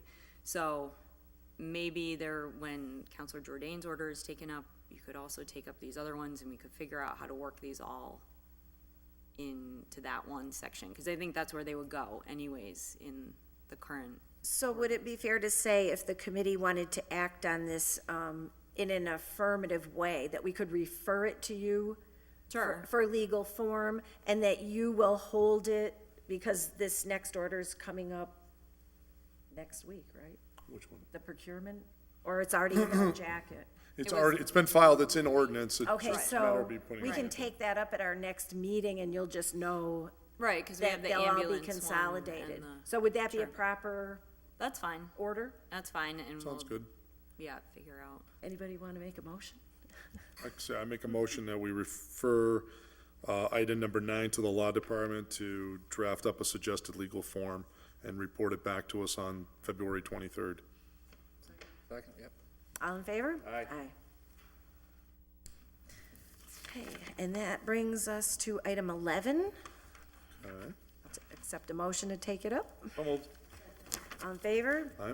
This was filed by Counselor Jourdain, October of 2014, that an ordinance be created to allow renters access to the DPW facilities to bring refuse and surplus items just like homeowners. I would like to have this adopted and put in the ordinance books and allow renters, for the purposes of allowing renters to apply for cards so that they can bring refuse and surplus items down to the DPW barn, just like anybody else. You know, Consistency with I think that's, there you have it. And could you, and I'll recognize you in a second, could you clarify for us how, if somebody's renting, you know, when the homeowner goes down, they have to show their tax thing or whatever. Renters tend to be very mobile. Well, you can How- show a utility how would bill you- or something like that, you know, that shows that you live there, maybe How a about their dri- lease agreement? lease agreement, driver's I mean, license, we- something that shows We proof have of, some kind of a procedure. well, I mean, this is what they, I would use the same standard that they allow them to register to vote with, right? I mean, you show anything that says I live at, you know, Well, I didn't know if we would have to write it in or if it's already in there. apartment 6 at That was 222 all. Main Street. You know, they let me vote with, you know, a utility bill. No, but I didn't even, cable I bill. just don't know what the current thing for homeowners is, what you have to show. Oh, they look That's you, all. right now, they just look you up on the deed thing, like they'll look Right. up my house and they'll Right, so I say was just looking Jourdain. for what, as a practical matter, that process Because could it's be. owners of record right now. Mm-hmm. Counselor Bartley? So as a homeowner of record, I'm given one of these cards when I go down to the DPW, and it allows me to make 7 drops per year. Exactly.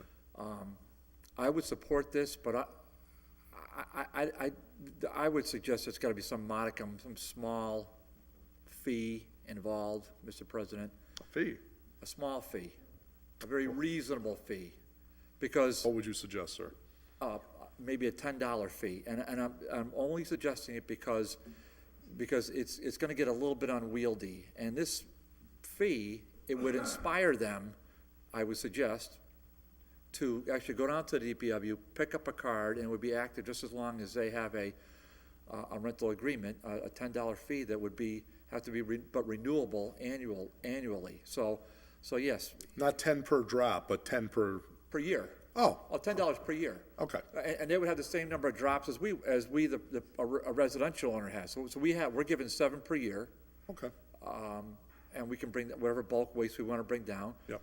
But we get it because I think we pay property tax, so Correct. we do that. Yep. But I thought I that play a perhaps, lot of those. most of us do anyhow. Yep. Everyone, those that pay. everyone in this body does. That's But- right. But and I'm not married to the fee either. I'm just throwing it out there. I don't, maybe you want to make it $5. I don't know what you want to make it, but something that's per annum for the same number of bulk drops that we have. And Okay. that way you that's know a- they're still that- living there.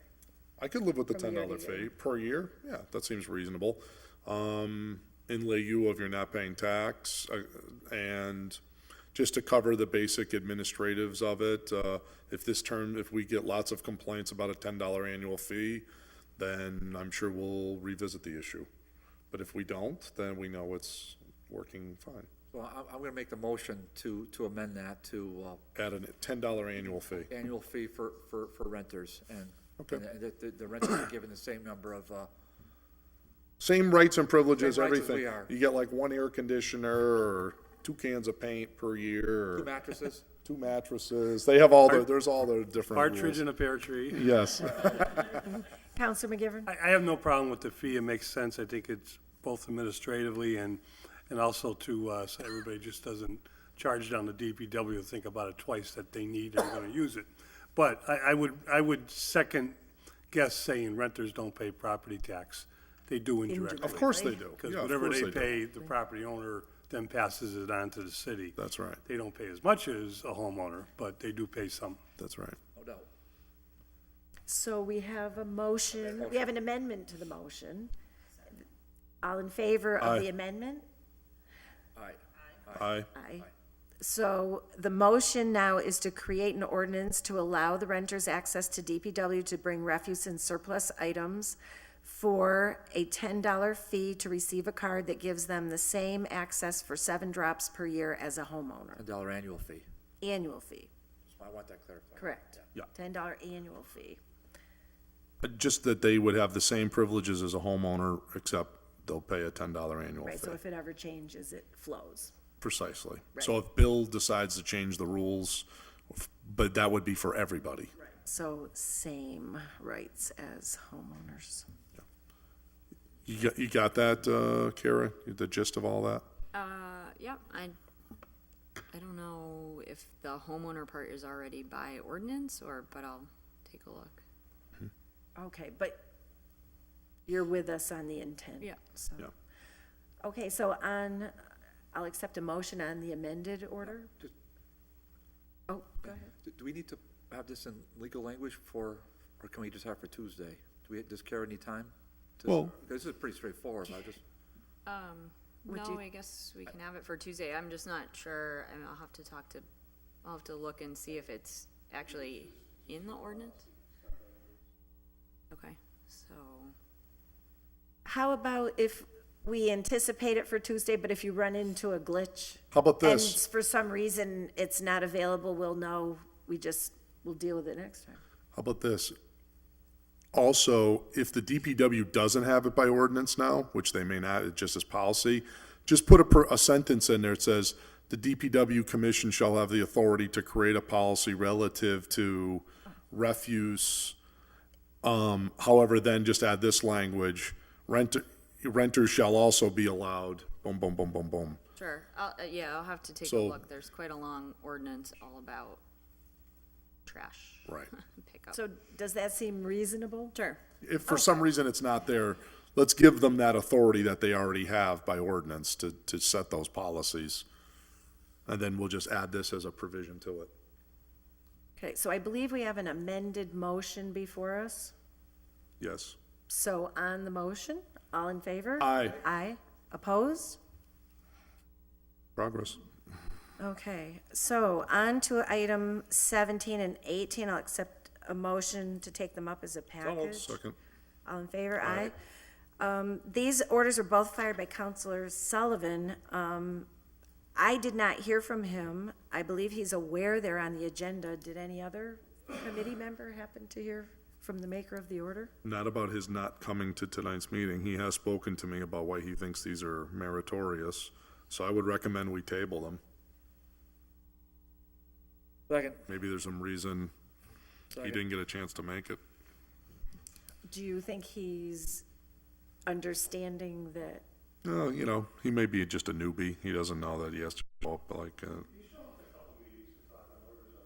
All right, well, it's. maybe something came up or Mike It's couldn't hard make to it. be on the right side of this. If you don't table them, they're upset they weren't there. If you do table them, they're like, why didn't you move it? Yeah, well, he needs to speak. Potentially. Right, he needs to speak to his own order. you Yes, so, on the motion, I think you made a motion to table, I know. seconded. I did. I Yep. seconded. and you seconded it. It's not debatable anyway. All in favor? Aye. Those motions are Motion to tabled. take 19? All in favor? Aye. Aye. This order was filed by Councilor Jourdain that whenever the mayor sells a property to anyone, that he first notify all abutters prior to agreeing to that sale, that an ordinance be created to this effect. Motion that be adopted, refer to the law department for legal language. I'll second it. Just under discussion. Councilor Bartley? Yeah, so this is I think this is an excellent order. I just want to make sure that, We're a co-sponsor, Joe, too. Yeah. yeah, I would have I don't know why I didn't co-sponsor, but Welcome to. Not too late. I would have done, well, Joe said, we all co-sponsor, we passed as a committee, so that's all good, so. But I guess what, yeah, I would just want this, I just would want this written out very, I'd want to see the language, Okay. Kevin. But I don't want this to just sort of Surprise you tomorrow. be sitting on the desk on Tuesday, and I want the language here in committee. Okay. So we can review it and really understand it, and then, I mean, because I don't think there's any rush at this exact moment in time. No. So I'd want to see it all spelled out if, Absolutely. I'll amend my motion to ask that it be referred to the law department and be drawn into legal form.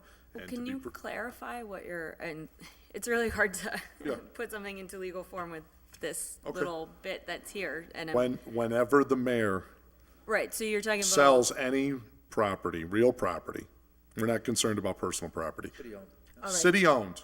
Well, right, but I mean, so I are assume he you- doesn't have the authority to sell private property. or HRA, I mean HRA. Yeah. So for example. Well, but you are you talking, my question envision is, what are you happened talking here. about going out to bid, going out to RFP? Doesn't I matter, mean, even if that's- it's $2 and he's giving it Okay. like the one that he had for $4,500 to Mr. Bosco. So in the case of one that's gonna go out to bid, it's gonna be declared surplus by the council. Yep. And then there's gonna be a public RFP. Yep. And then an offer is gonna come to the council. Yep. So where in that procedure are abutters notified? How long are they notified? How are they notified? Though, that's what I need. Okay, that, So they're not currently notified under that process? under the current I RFP mean, process, if- we don't notify the, Just the publication. It's on a city council agenda okay. to declare a Then, property when you surplus. when you put it out, when you advertise it, that, write it so that the advertisement is mailed to any abutter. Okay, the request, all right. I'll have to check with purchase, because that's all done. I don't know where that's advertised. It's done in the And that's for the ones over, what, 5,000 or 25,000? 35,000. 35,000, okay. It's advertised in the central register. Okay, so that advertisement, besides being create a provision that says, in addition to it just being advertised for the ones over 35, we're gonna mail the advertisement to any abutter. Within a certain radius, or? Right, what do you Wouldn't you mean? say I mean, do you mean just immediate direct abutter? abutter? I was just gonna limit it to the immediate abutters. Right.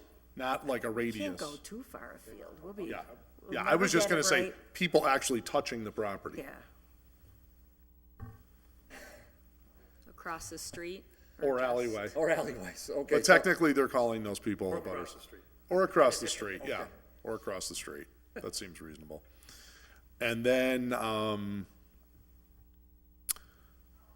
in the ones under 35,000, we're actually gonna create a process where there has to be notice to So that abutters. also has to be declared surplus by the council. I mean, it may have Okay. been declared surplus some time ago, but usually, I mean, and I can say in the way that the proposal for Mr. Bosco, I mean, people just look on the property viewer, see it city-owned, and submit an offer to the mayor. So if the mayor Right. gets an Mayors have offer. negotiated this without us declaring it surplus in the past.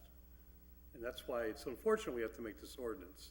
Should be It shouldn't common be. sense. I mean, they, Yeah, it's not true, like, if a mayor cannot negotiate until we declared it surplus, we'd mail people letters or call them up. Yeah, right. But mayors have negotiated these sales. right, but in a And lot then of. asked us to take 2 votes at the same time.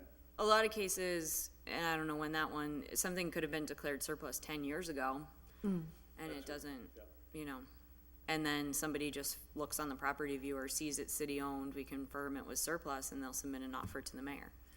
Let's put it this way, before he presents a sale to the city council, he must have noticed the abutters. Before he makes an agreement for any sale to anyone. They have to notify the abutters, to give them an to, say 14 days to solicit from them, if they would like to make an offer on the property. Because the problem that we recognize is, a lot of people are living their daily lives, they're not looking on the property viewer to say, Well, no, that's how the offers, I mean, that's how Mr. Bosco would have found that property next Yeah. to his, and he looked and saw. but he's a savvy guy, and he's this is the ordinary course of his business. He's a landlord. So he's intrigued by looking up things on the internet to find out what are available properties. The person that's just, mom and pop kettle that has an empty lot next to them, they may not be so savvy to say, they didn't even know it was available. All of a sudden, they find out city council approved the sale to XYZ. Yeah. I mean, it's trying to also foster communities of interest. If That's fine. I live at 18 Main Street and then 20 Main Streets for sale. It might be nice to let the guy at 18 Main Street at least know he could have bought that empty lot, as opposed to somebody from, Hatfield buying it. Yeah, and to that point, I think the other thing is, when people see these on the property viewer and they're assessed at $169,000, I don't think the average person has any comprehension that the offer that comes in might be $8,000. Do you know what I mean? And so I think if they're noticed that, hey, we received an offer, it was $8,000, they were like, well, I would pay 40 for it, but I couldn't pay 169. I mean, and I'm just speculating, but I was surprised at what the pricing was compared to the value. All right, so You know, take when a I first crack was at new it. to it. Yeah, take a first crack at it, Kara, and we'll tweak it. So Yes, I made a motion to refer it to the law department to give us a suggested legal language for the 23rd to come back to I'll us. second that, yeah. Yeah. Okay, all in favor? Aye. So we're up to 25. Moving. Almost there. Almost there. Okay, and we're still within 9 o'clock. Yeah, that's impressive. Okay, motion to take up item 25. Second. All in favor? All right. Item 25 was filed by Counselor Bartley, ordered that the city affix a handicap parking sign on the telephone pole in front of 99 Carlton Street. Motion to adopt. Second. Hang on. Let me just find the paperwork. Site inspection done. 1222, recommend approval. All in favor of the motion? Aye. Motion to take up 26. Second. Hang on a second. Time out. At the request of the chairman of the Disabilities Commission, the committee is being asked to table this until he can do further research on the request. That's number 26. This is item 26. Okay. Motion to table. Second. All in favor? All right. All right, motion to adjourn. Second. All in favor? All right. Okay, thank you. Thank Good you. evening. A lot of progress here.